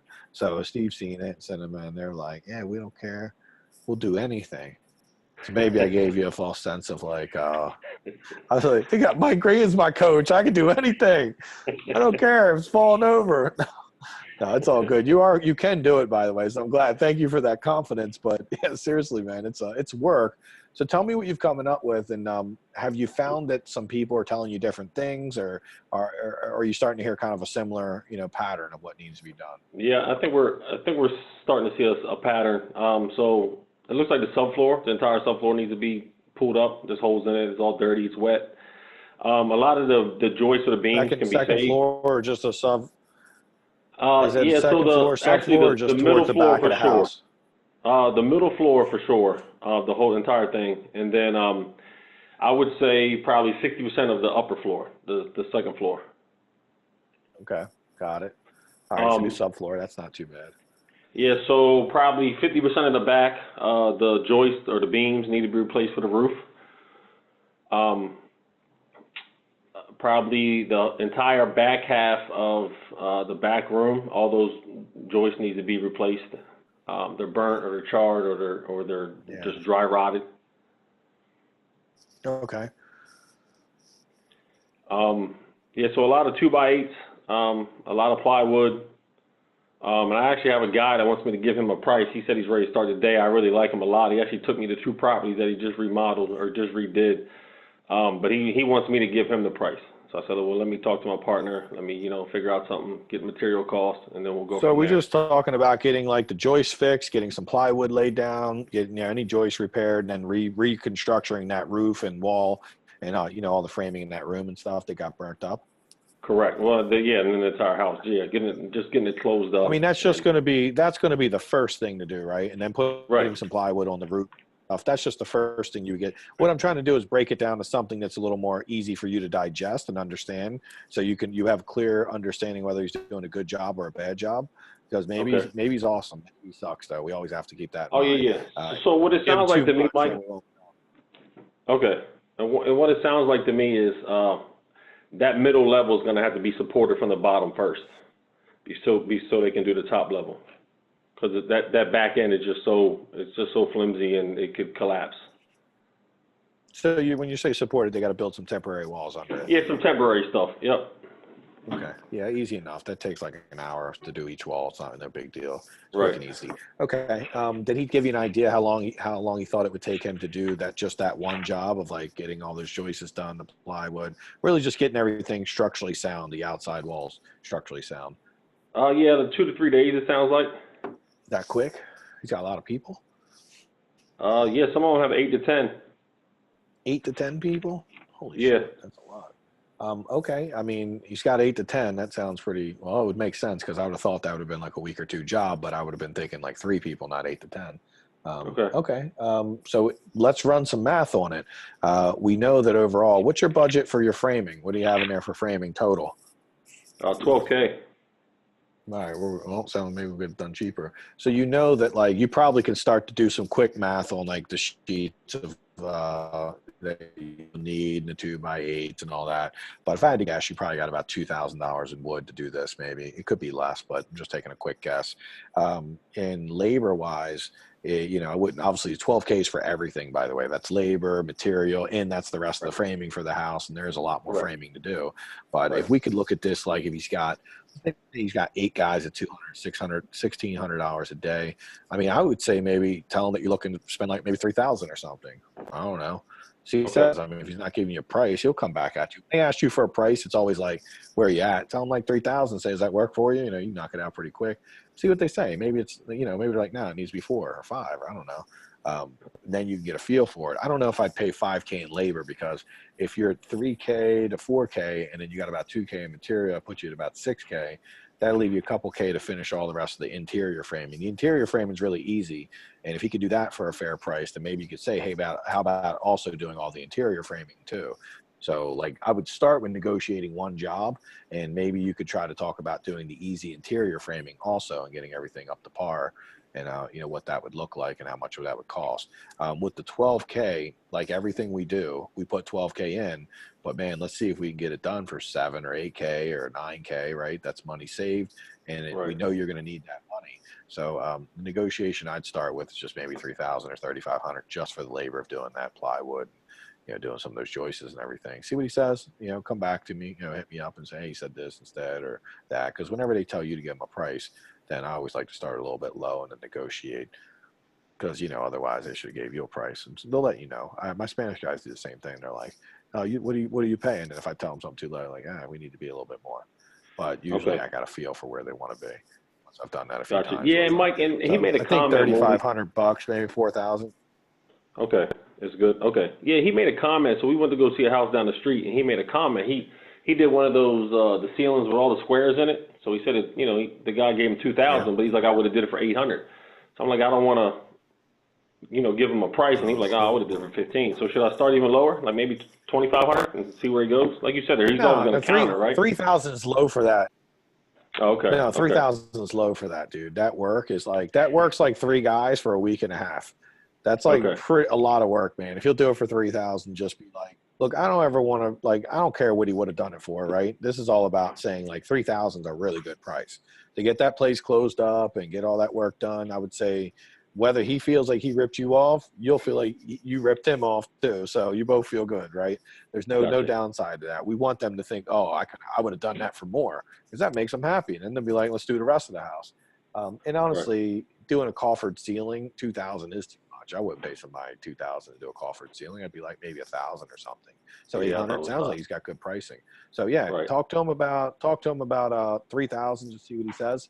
If he's like, yeah, I'll take it, then cool. Then get clear on what he's doing specifically and make sure you understand. Tell him to get you a material list, and then get him going.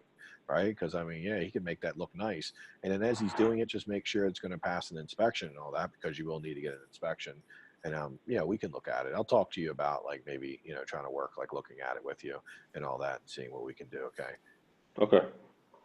Cool. Thanks, Mike. Because I think ultimately, just see what you say. Let me know what he comes back with. Okay, and then we'll go from there. I think that's you sounds like you've got the right guy though for the most part. No money up front, just for the record. No money up front. And if it's correct, I just told him I'll provide materials to do the work, and then once we confirm work is complete, accurate, he'll get paid. Sweet. Okay. If you can do it 3 days, then he's not going to care about that. Right. Okay. All right. Cool, thanks, man. Mike. Thank you. Good job, man. So far. So it sounds. How many people did you have to talk to get to that guy?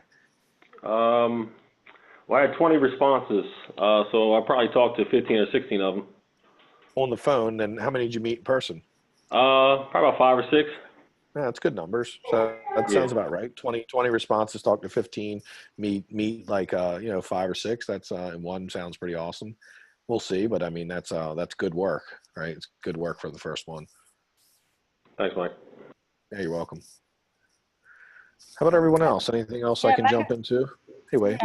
Yeah, Michael, I just want to thank you. Your course really helped. So right now my electrician bill, the quote from almost 9,000 down to 4,000. I got a guy, and he worked with all the builders, and he only charged me 4,000 to do the whole job. Oh, so you had a guy who was 8,500 or 9. You never worked with him, and now you found someone cheaper? Yeah. I haven't submitted the how to say the application permit application yet. So I talked back to the guy. I said, you want to match the price? He said he can't do that price. So I'll use the new guy, and he just sealed the permit the application yesterday for me. Yeah. And he seems very reliable, nice guy. Yesterday I met him. He worked in a new building site. He was working there, and so I get a plumbing. I got a guy. I told him I want to pay around 5,000. So we end up 5,900. And another plumber said 7,000 something. So I told him, as you told me, I said like material is 1,000, and 4 or 5 days job you get 4,000 profit, right? I said I accept as 5,000 is enough for you to make money. So he said then we end up like a 5,500. Okay. So overall, though, the price is really down. So that's good. Right. That's But he awesome said because, yeah. he wants me to give him 500 down payment. Do you think it's okay? I mean, I don't like to give any down payment, but if I ever was going to give it, I mean, what do you need $500 for? Is that to go buy materials? Because he's buying, in that price, is he buying all the materials like the pipes and everything, and you're No, just I buying the think fixtures? he's a plumber. He will give the job to the other his people who work for him. Has no license to do the job. He said he will supervise the job, and he said he has a lot of people work for him. So he wants Okay. probably Is that is he 500 is gonna more is for he him. gonna is he gonna buy the materials though? Like is he buying all the pipes and everything? And like, We haven't talked the details. So he said I pay well, him 500. yes, sir. Then he will come to have a look. Yeah, Go ahead. pay him 500 and he'll have a look. I mean, so here's the thing. I would actually put a new funnel out and try to look for some other plumbers also. I'm not loving everything I hear. No, I don't want to give anyone 500 because why would I give him 500? I mean, I'm not saying if like I really trust it and like the person, I might consider it. But the issue now, he's like, it's other people. He's already kind of setting up like it ain't his people, and I'm gonna get other people to do it for you. Like, I don't know why I would give somebody else money to start a job. You pay them when they do the job. Also, get real clear about when it comes to plumbers and electricians. They provide all material except for the fixtures. I provide like the tub, the toilet, the Right, faucets, all those things I provide, but they're right. providing all the pipes and elbows Yeah. and everything else, because that's like $1,000 that you'd be paying additional if you were providing it. And it's 1,000 for them to buy it, but if they buy it on your dime, it'll cost you 1,500 because they won't price shop if you're paying for it. It's been my experience. They always go and buy the expensive stuff that they would never buy otherwise. So they run the number up a little bit because they don't care when it's not their money. So I would just get real clear about those things. What is the $500 for specifically, I or think the why? 500 And if he's probably like, is the license fee for him, and he will farm out the oh, okay, to okay, do the for him job. to go, Yeah, he's the guy pulling the license, but he also seal has the the people permit. doing Yeah, the work. yeah, Okay, that makes sense. Okay. yeah. I mean, it's $500. I mean, at the end of the day, like, I don't like paying anyone, but if someone ripped you off for 500, I'm pretty sure you would be okay. You would make it to bed tonight, and it's not the end of Yeah, the world. yeah. So you want to just lean a little bit on your gut feeling on this one. And if Okay. everything sounds like it's lining up and you feel good, anytime you give people money up front, just be like, ask yourself if the person took the $500, cashed it, you never seen them again, how But upset he would you has be? license. He has the license number there, right? He has. I Yeah. have to check So on he him. likely is not going to do that. So I mean, that would make me more comfortable. I still ask that question though. Like if he got in a car accident and died with my money in his pocket, I never got it, and he burnt up in his car and my money burnt up. Let's pretend that scenario in case we trust him. How sad would I be about the money loss? And if the answer is like really sad and that would be like a really detrimental, then I wouldn't do it. But $500, I would say that's probably not the end of the world. And it Okay. does, if you feel good about everything else, I wouldn't worry Right. about it too much. Okay. Okay. Yeah. So usually, how do you pay the plumber's fee? So after when you pay the first payment, when you pay the last payment, something like that. Good question. How we pay the first payment is we look at it, say, so let's just give a number that I can easily divide. Let's say we were paying someone $6,000 to do the work. We generally would give them a third after they're done the rough in, Then once they pass the rough in, I give them the second third. So when they've done it, it looks like it's done, and they're like, hey, we just got to pull the permits in. Can we get money? Because they always want to be paid before the permits actually approved. So give them a third. That's okay. Now, when it comes time that they get approved, I'll give them the second third. So I'm essentially giving them 2/3 at rough in. But the reason I'm being really clear about this is because a lot of people will give the 2/3 as soon as they say they're done, even though they haven't passed an inspection. And they could totally not pass an inspection, right? It could be a train wreck. The inspector could come and say, this is a nightmare. So what I've done is I decide when they say they're done, I give them 1/3. And then as soon as they pass the inspection, if that's a couple days later, I'll give them the second third. I hold the last third for the final, meaning when they come back and they do all the faucets and everything. So it's like basically 2/3 once inspections are done, 1/3 once the rough-in's done, second third is inspections done, last third when the finish work's done. Roughly, if you get something like that, that usually is going to be a pretty safe way of doing business. It doesn't let you get too far. You can see how strategically we're always thinking about how not to get too deep into them, if that makes sense. You know, like, because I'm just giving you some of my advice that I've run into where they're like, hey, we're done. And I give them 2/3 and then it comes out and it fails. And all the work it takes to get the work fixed from the failure, they'll take like 2 weeks to do that because they've already been paid. When I give them 1/3 and they come out and they fail and there's like 6 little items they need to do, and there's a whole like $2,000 waiting for them to go do these items, they'll be back the next day done and like call that thing in quickly and get it fixed. I mean, they're very fast when there's money on the table. As soon as there's no money on the table, all of a sudden they're like, oh, I have to come next Tuesday. That's just the way it is. And now it's like, and that's a week from now, maybe next Tuesday and it's Wednesday or something. It's not like the next day. They always come in like 5 days later because they always chase the money, right? They're always motivated by where the money is, which is, I understand that. We do that with flipping. I mean, I'm always looking for where's my next paycheck coming from my flip so I can keep my business moving. So yeah, I totally understand why they do that. So anyhow, that being said, yeah, 1/3, make sure you keep a carrot out until they pass inspection, and then you can pay them the other third. Most people understand that pay scale. They should be fine with that, or some version of very, very close version of that. Okay. Okay. Thanks. You're welcome. Mike, when are you coming to PG County? When am I coming to PG County? Yes. Never, hopefully. I mean, I want you to come and see the house. Oh, so I have my house I need to come check out, but I got to figure out when to do it. So I'll let you know when I'm coming there next to check mine out. We'll try to schedule a time because I do need to come see my house. It's in PG County. But I'm going to LA and then I'm going on a cruise the week after that. So I'm kind of like, I might not be coming to PG for like 2 weeks. Together. Are we? Are you going on the cruise? The Real Deal Cruise? Yeah, that's the one I'm going on. Yeah. That's where I met you at. So I met you at. So yeah, of course it's the same cruise. All right, just make sure. Wow. Well, yes. So if you want, we can see. Can't we just see something in Jamaica or something, or the house in PG? I think we'll do that. All right. Okay. I mean, if I can make it down there, I'm going to be down there. I just don't know if I'll be down there before you're finished, or if maybe towards the end or something. I definitely when I'm down that area, I can stop by because PG is really out of my way. So I only go there when I got a reason to go there. I don't go there just for the fun of it. I kind of just go there because it's like 50 minutes away. Yeah, so I wanted you to come and see this new one that I'm starting with the foundation issue so that you can give an idea of how we can solve it before we even start. Not a bad idea. So, I mean, I totally can do that. If we can't make it, if you don't think it's fast enough, then I might be able to FaceTime with you. But yeah, let me see when I'll be down there. That'd probably be the best thing to do with something this tricky. Yeah. Okay.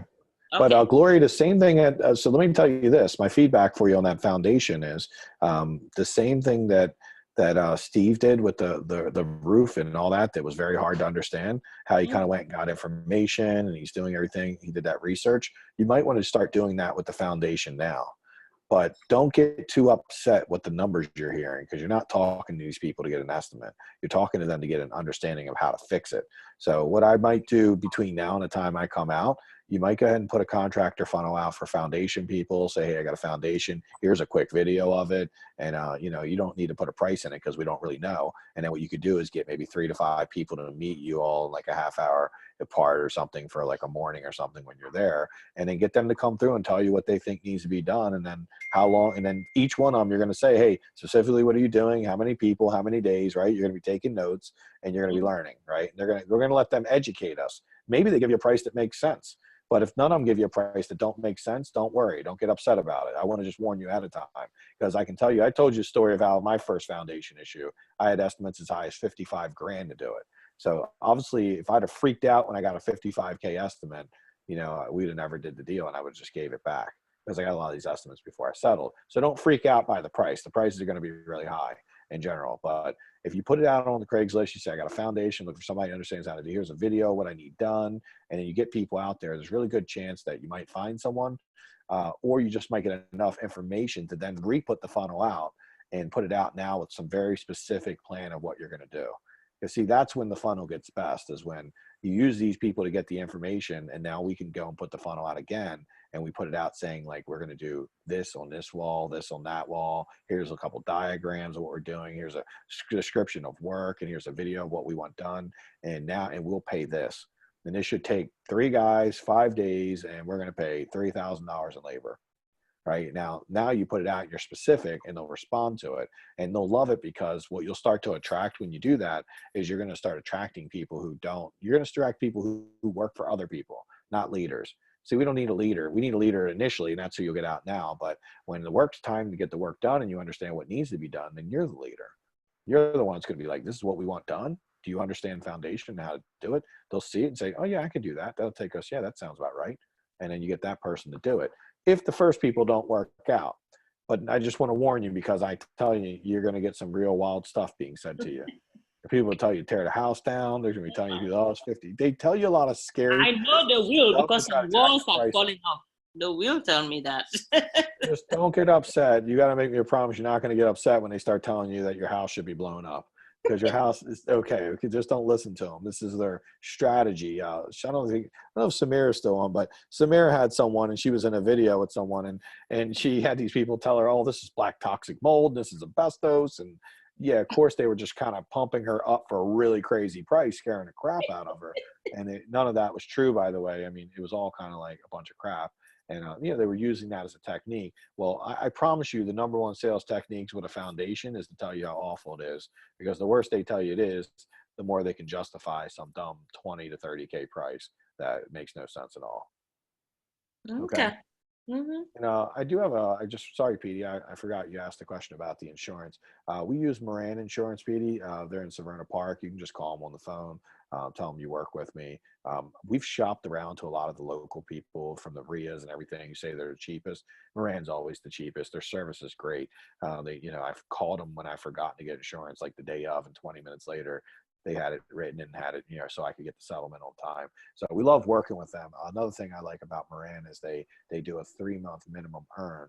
So meaning that what that means is if you pay $1,000 for a year of insurance, but you only own the house for 3 months, you'll only have to, they'll give you a refund for the other 9 months. So you're not, you know, most people do a 6-month minimum earned.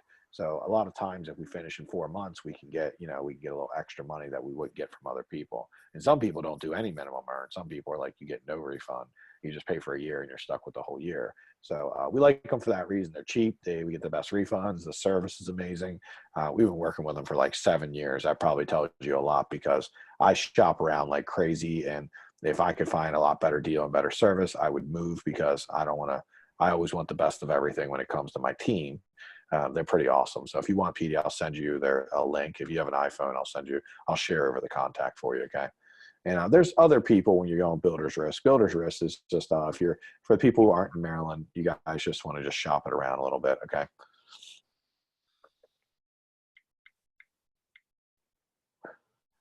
Hey, Mike. Hey, Steve. Hey, quick question. So we went to Home Depot last night and ran some material through, I guess, your account, and they stated that there's no free shipping. Is that an error, or should I set something else, or? Yeah, there's free shipping. Just tell them, like, yes, there is. Just say yes. Well, There we is. kind of said that, and they were like, "No, that's a flat rate fee. Everybody gets that." That's what the lady told us. No, you tell her. I mean, so what Home Depot did you go to? The one at Hellthorpe, Lansdowne. Yeah, you tell them that's not the case. Just say, nah, man. It's like guys like we're like one. Just say, look, we're one of the biggest managed accounts. We've always gotten free shipping. We don't play fat rate. We get free shipping for the pro truck and free shipping for big orders. So you definitely get it. And if you don't, call me and you literally just need to talk. Say, hey, you can talk to our managed account or a guy who manages our account. We've always had free shipping. Had that account for years. That's how the only reason we're there. Lowe's tried to steal us, and that's what they came back with. Was, hey, we're going to give you free shipping on everything. They've been giving us that for a while.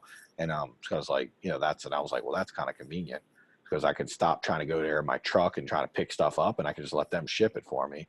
That was the main reason I stayed with them. So yeah, they do it. Believe me, we're doing orders every week. So sometimes you just get a weird person that don't know. And if there's any issue though, text me because I'll call my account manager and make sure that's not actually happening, which I'm positive it's not. We generally order from the Glen Burnie Home Depot, and they know us really well. And you won't have any issues. But honestly, usually the Hellthorpe one's usually pretty solid too. They're usually good, but it could just be got the wrong person on the wrong day. Well, yeah, Mike, we went at night. The pro desk wasn't open, so we went to customer service, and she did it. So Yeah. So totally, that's exactly why it happened, right? So just know that you don't even get any. If you take it through the customer service desk, you don't actually get any discounts, anything. They don't know anything, right? They know nothing. So you literally have to go during the pro hours or order it on the phone during the pro hours because the pros know. Like they run it through the bid room. That customer service, I don't even think they can run it through the bid room. I've had to buy from them. It's a nightmare, dude. You don't want to do that to yourself. When you go to that customer service desk, man, it's bad. As like the C team. It's not even like the B team. That's like the C team. Like someone got stuck working late at night. The pro desk knows their stuff. And my experience with Lowe's at, Home Depot and Lansdowne is that's a good location. They've always been really awesome. The pro desk has, by the way, not the customer service. That's why we went to that location. Yeah, they're usually pretty good up there. So, okay. They're very Mike, good. They have a really big contractor base. Sorry, go. Does it matter what name we use? Because when I get your number, like, Ken Nunn came up, MP Green Management. I just told her MP Green Management. MP Green Management is my account name. So it's MP Green Management. If you give them the phone number is my uncle's phone number, which is my number with an 8 on the end. And you give them MP Green Management, and it's all good from there. So yeah, they'll be fine, and you just pay for it. They'll make you pay for it anyhow. You gotta get because I don't have like an account for credit.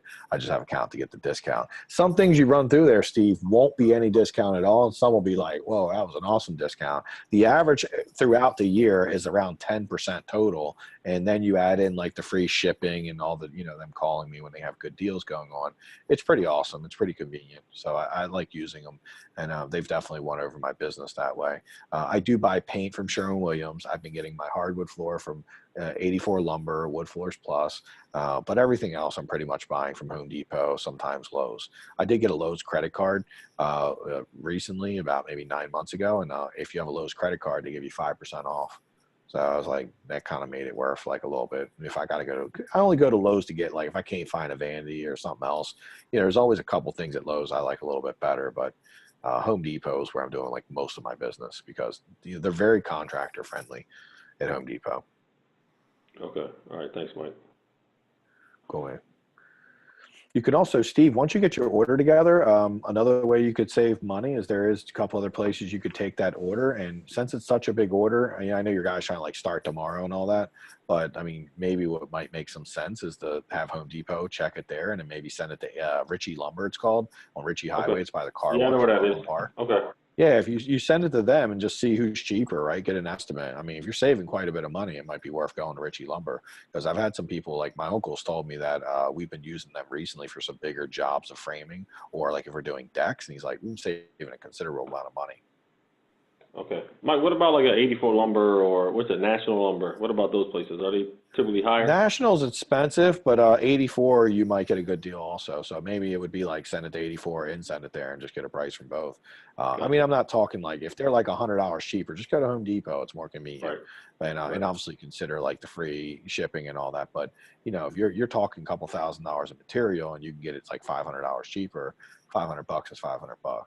And we're very happy anytime we've done anything with Ritchie Lumber or 84 Lumber. I think I got a estimate once for a house. This was a whole house of lumber. We were going to build a new construction, and it was like like thousands cheaper to go to 84 Lumber than it was Home Depot. Okay. But that's, you know, that's obviously multiplied by, it was a $20,000 in lumber. Now, Mike, do you have issues with people running off with your lumber, like the neighbors, other people? Like, it's what? I mean, get it in the house and lock the door. I wouldn't leave it outside. Well, we don't have any door. We don't have any doors in the outside. back, so we'll have to figure something out. Okay. Yeah, the back of the house is wide Well, open. no. Well, the first floor is wide open. I know the second floor we is, took but we they took gotta the climb doors up off. that. Yeah, we took the doors off for the chap credit, because if we kept them, we would have to keep the entire thing. So we took all the doors off. Well, maybe what you could do is you could ask your framer to plywood that back door up this guy and put a piece of plywood on it. You know, just one that a couple screws he can unscrew and take off like a door. Because I wouldn't want the door wide open in that area. Because I can tell you, man. Like matter of fact, just let me know when you're bringing the lumber there, because I got a house I'm getting ready to frame. So just let me know when it's there. If you're not going to put the door on, if you're putting the door on, then I won't come. But otherwise, I might stop by and pick up a couple 2x4s myself. I'm thinking about building a shed. Yeah, I had a guy trying to steal my boots the other day, man. The neighbor will have a picture of, dude, they'll have a picture of me carrying 2x4s down the alley. See, that's like, it's too tempting, man. Don't do it. Okay. All right. Thanks, Mike. All right, you're welcome. He said, get Simply Safe. Pete, he said, get Simply Safe. His house might be a little beyond Simply Safe. It's doors are always the first step. Simply Safe would be the second. David, I don't think David's on the call, but he had someone break into one of his houses. But as me and him started to do some Columbo stuff, I think we figured out that we believe his contractor is the one that actually robbed himself, which is pretty interesting, but funny story. I'm sure he doesn't mind sharing it, but he had a contractor that was like, he kind of overpaid just a little bit. The contract got a little ahead of him, and now was making a lot of excuses not to finish. And so basically what happened is he's like, yeah, they broke in and stole all my tools and then stole some of your flooring and stole your water heater. And my first question to David was like, I've been robbed plenty of times in the past, but let's say maybe 10 or 15 times in my life. It's not that common, but when I've been robbed, they never steal heavy stuff. And the reason I believe this is because, you steal flooring, you steal a water heater. Well, first of all, you need a pickup truck or something to get rid of it. Like, and most people don't got a pickup truck. They probably go make money. People that are stealing are like crackheads that don't have any vehicle. So they tend to steal things that they can pawn and they can easily carry. So they love stealing tools. They love stealing faucets and things like that. So they generally never, I've seen them come in, break in, take all the little stuff, take some tools. And they ain't never taken flooring because he only paid 99 cents a foot for it. So like this flooring was a lot of money. Each box was only $23. So like, he was going to sell it on the black market for $5 each, and he's got to carry them down the street. I mean, that's a little more work than most criminals are willing to do. So I was like, I think your contractor might have done it. And then he did. After I planted that seed, he started thinking, he did some more investigation, and it got pretty clear that the contractor actually did it because he talked to him and kind of confronted him. And the guy's like, some other dude told him there was a phone left there. And then the contractor's like, oh yeah. And the contractor had it of the person who robbed the house. And then he's like, the contractor said, no, I left it there for you. And it got real shady real quick. And I think it's pretty clear now that the contractor is the one who actually robbed his own shit to make an excuse not to finish. And he even told him, he's like, I just emotionally can't come back to the house now because they stole my tools. I just can't deal with this. And I'm like, he stole his own tools. He took a dive. He took a dive and then took some flooring to do another job. And it wasn't even that big a deal. I mean, he just stole probably like maybe $600 or $700 in stuff. Because since his tools don't really count since they were his, and I'm pretty sure the contractor did it as he dug into it. So most of the time when they're stealing, yes, they will steal some 2x4s, but it is heavier. So if you make it hard at all, they likely won't. What they love stealing is little things that are easy. Like I don't like to leave tools in the house, and I don't like to leave anything that they can get a lot of money for with like very little work, like a nail gun, things like that. They can go pawn that and get a quick $50, and they can carry that down the street without any headaches. But try to carry a box, 10 boxes of flooring to the pawn shop so you can get like $8. Yeah, they're going to probably just pass on that and go steal something else more easy. Hey, Mike, that's crazy. I talked to Dave at dinner the other night, and I told him, I said, dude, that sounds like an inside job. Yeah, see, we must be like, I guess, honestly, I think if you've like grown up in like bad neighborhood at all, you probably know some of this stuff, but most thefts are inside jobs. And when they're not, it's like local neighbors that, people don't come into homes they're not familiar with, in my experience. So a lot of times when we've been robbed, like I'll give you an example. I used to have this HVAC guy from New Jersey who would do whole HVAC system, ducts, everything, 4,500. He's the cheapest ever. And he worked for me for like 3 years. And in that 3 years, I had my outside unit. I had like 11 outside units stolen in that 3 years. So after that, you know, the outside AC unit, 11 of those were stolen in 3 years. We looked this up because we always have the math of everything. After we fired him, I've had since then, that was 4 years ago, I've had 1 stolen since then. So kind of suggested that, not saying he stole it, I don't think he was the thief, but he probably, because he was so cheap, had some iffier people working for him. And because they were familiar with the home, they knew exactly what to do. They'd take that steal that HVAC unit from me, sell it right to someone else, right? It's like they got dollar for dollar for it. So, you know, like where if a criminal steals something, they're going to go get like 20 cents on the dollar for something. They take it to a pawn shop or something like that. They're not going to get full price. But if I pay $800 for an outside unit and then they can go sell it to someone else for 800, then steal it from them, they keep reselling the same unit. For all I know is like most of my units could have been stolen from someone else. It's like a Ponzi scheme. The guy he buys one set of outside units and he just keeps reselling it. Matter of fact, I don't even know, that could have been what was happening. So anyhow, so people tend to steal things when they're familiar with it and they feel more comfortable with it. And then basically when he told me all that heavy stuff was stole, I was like, that just, you know, just logically, you need a pickup truck to steal that stuff. And I don't even know, like, you see a big like water heater. I've never heard of a crackhead. I don't even know crackheads got the muscle power to steal a water heater. Like, I've never seen them steal big stuff like that. They always steal the little valuables. But if you think it's a crackhead, and that's what everyone was trying to say it was, and I agree, Steve, it definitely sounded like an inside job. But as we investigated more, it got clear that it was probably the contractor. Wow. And the good news is he knows now. So a lot of times we get a little, you know, I told him don't get upset about it. He knows now it's the contractor because he was in this limbo where he didn't know for sure if it was a contractor. And he was like, you know, how do I finish up with them? You know, whether should I, you know, try to get him to do a few jobs and, you know, and honestly, as we really have looked at it, it kind of made it easy to make a clear cut and a break and say, you know what, just fire him, take the bullet that he got over me for a few grand, move on and just, you know, make it happen and take care of it, because all that would have really happened from this point on is the contractor would have tried to squeeze in for more money, potentially stole more stuff. And, you know, likely David would have ended up on the bad end of it. Right. And so unfortunately he just would have, because that contractor has no intention of doing anything right at this point. He's kind of checked out, obviously. Yeah, Sid and I are going to buy Doberman, so if anybody needs a bar when we're not using them, we'll share them. That'll do the trick, by the way. That will work. As long as they didn't eat one of your contractors. Definitely get that workman's comp waiver. Like Doberman ate one of the contractors yesterday. You can Simply Safe, by the way, PD mentioned that, and David's putting that in his house. The Simply Safe costs like $200 to $300, and what we love about it doesn't require any kind of subscription or membership. You don't have to sign up for a year. You don't have to do any of that. You just buy it. It doesn't require internet because it has its own built-in internet, because rehabs don't have internet. So you just plug it in. It has its own internet. It'll call the police. It'll send a signal to, you know, to Simply Safe's command center, and they call the police, and it works. So you just need electric. That's it. That's the only thing. And you pay $20 a month for it when you need it, and you cancel it when you don't need it.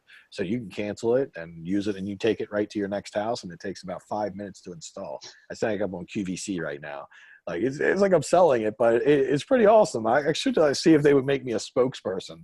But it's kind of the best product I've ever seen for, you know, alarms, because like what people were doing before that is they were getting like ADT out and all these companies, and they're making them sign 3-year contracts at like $45 a month, and you're still costing like $200 down, and then they're like locked into this contract they got to try to sell to the person buying the house, right? Or try to transfer it to the next house, which just was all a big headache, honestly, and very costly. And, you know, you couldn't get in, you didn't have the flexibility. We love having the flexibility, because I might have a Simply Safe and I might not put it in every house, but, you know, actually I'd probably be smart to put it in every house, but I would only put it in houses where you have break-in issues. So Steve Cinnamon, I don't know if your house is like that kind of neighborhood or not, but if you want to put it in, great. We don't have a lot of break-ins in decent neighborhoods. We do have more of them in neighborhoods like where David is. That's a neighborhood where I'd probably put a Simply Safe. But funny part is his neighbor said that no one ever breaks in around there. So clearly it's probably the contractor trying to set people up. Yeah, Mike, somebody tried to steal my boots the other day, over the weekend when I was there. Some guy was sitting in the car, and he would reach down, I had to open the door on him. I'm like, dude, what the fuck? That's my boot. I get alarmed then. If people are trying to steal your boots and that means there's some random scragglers around, yeah, go ahead and get an alarm, man. If they're trying to steal the boots. Once you get to a place where there's something to alarm, right? Like you actually have doors in the house and everything. Right. Okay, cool. Thanks, Mike. You're welcome. And Mike, I have a question. Yes. I just wondering, so if I work with the professionals with the license, for example, licensed plumber, electrician, do I need to ask them to sign the W-9 also? Because they have a license number. License number is not, this is for tax purposes. So everyone signs a W-9 that you pay money to. That's a business and they're doing a service. You don't get Home Depot to sign it, but you get anyone that you're paying money to who would sign that W-9, yes. It's for tax purposes, not for license purposes. Okay, so do they need to provide me with invoice or something like that? No, they don't need to do that. I mean, it's totally up to you. I don't require them to provide an invoice. A W-9 has no amount on it. It just gets their information. So at the end of the year, when you accumulate up in your books and say, okay, I paid them $18,565, then you can just send them a 1099. And the W-9 is the information signed permission sheet that says, here's my tax ID or personal social security number, my name, my address that you would send a 1099 to, and in signature giving you permission to have that information essentially. And that way, if you were ever audited by the IRS, you would show them the W-9, show them the 1099 you sent, and then you can show them your books. Like if they ever said, well, I didn't get paid $18,000, you could prove it, right? You say, I got a W-9 here, signed up. Because what if they were like, well, I never worked for her. I don't even know who she is. They don't ever do this, but if they did, that's why you do this. The IRS just requires you have a W-9. So yeah, you're getting it signed because you basically are giving them, you have to let them know, like, you got to pay your taxes on the money I pay you, because that's how the IRS makes sure that people don't try to cheat them. Okay. Well, at least one level of how they try to do it. I have a quick question on that point, Mike. So the W-9, am I able, like I myself, am I able to do it and send to them, or my tax person need to mail it to them? The 1099? The 1099, are you saying, the W-9, you just sign when they do it, and that gives you the information. When you're doing the 1099, I generally get either their bookkeeper or my tax person. You totally can do it yourself if you know how to do it right. It's not complicated, but there is some, there's a proper way of doing it. I think the 1099 has to get sent to the IRS and all that, but I'm positive there's a YouTube video out there that says, here's how you do a 1099 if you want. But ultimately, whoever's going to be doing your books usually will do it for you. So yes, I do normally get my bookkeeper to do my 1099s. Because they are due by the end of this month, right? And I'm not ready to file my taxes yet. So how do I mail it to them? Oh, I mean, personally, then, do you have anybody you work with? You do know what you've paid everyone, right? You can find that out. Yes, I have it I have it recorded. So what I would recommend you do, you don't have to pay your taxes to send a 1099. This just makes sure you're not paying taxes on their stuff when you do. So you have until April 15th to pay your taxes. The 1099 has nothing to do with paying taxes. It's just it's alerting and letting the IRS know that, like, okay, this year, whatever you've paid out to these people, it looks like it's income to you, but it isn't actually. It's because you have deductions to those people. So I would probably see if I can get your numbers together and find someone that can do the 1099 for you. Because if you don't get them out in time, there can be penalties. And also there could be them trying to get out of, like, taking the tax piece of it. So whoever's doing your taxes for you, it would make sense to have a conversation with them, get them the numbers of what you paid, who you paid, W-9s, and then let them take care of it for you. It's not very expensive, and it has nothing to do with you doing your taxes. It just has, this is one little step in the getting your taxes done thing that you have to do. You don't even have to do your taxes really until October, because you can extend in April. But if you don't get those 1099s out, that's something you can't generally, you don't want to extend. You have to have those done. Hey, Mike, is that due out to everybody by the end of this month, the 31st? Yeah, it is due out to them. Yes. So I would say same thing for you, everyone who's doing any kind of flips, make sure you're getting your 1099s out. If you have no one you're working with, you don't have a tax guy, you can easily go on Upwork and just be like, I need someone, bookkeeping, under bookkeeping, just put an ad out saying, I need someone who can do 1099s for me. And someone will pop right up and be like, yeah, I'll take care of them. It's not a really big job.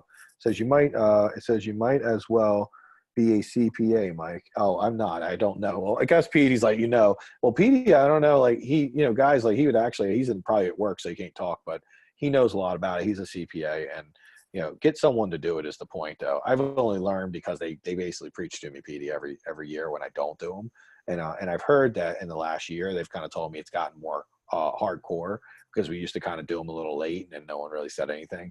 But a couple people have been like, I think my CPA has been like, Mike, they're going to be like harder on this, so go ahead and do it. So if you guys don't have a CPA or not working with someone, or you don't have anyone that can do it for you, you can go on Upwork and find someone who could do it. They don't even have to be local. There's ways they can do it online. They just need the information of like the W-9, the person's information, how much you paid them, and then they can get it all out and done for you. And I don't think it would be very expensive. Like, I don't think overall it's like crazy expensive to do, but it is needed to be done just so you don't have any issues. And then you can buy time after that, right? Then you can do like most flippers do. Most flippers don't do their taxes in April. They do them in like October or something. So they extend it for whatever it is, 6 months, I guess, and then kind of deal with it then. Hey, Mike, to piggyback off of that, so for example, Sid and I, we paid for some services last year, but we haven't made any profit. Do we still need to send that 1099 out? Do you know? Oh, good question. Well, yeah, because, and hopefully I'm telling you this right, but you have carryover. So if you're doing this, you might be able to carry over losses. So like this year, you didn't make any profit, so you had losses. So next year, when you do your taxes, you might be able to carry over the losses from 2019. And if you're carrying over the losses from 2019, you want to make sure you have them all, right? And that expense of like anything you spent is a loss.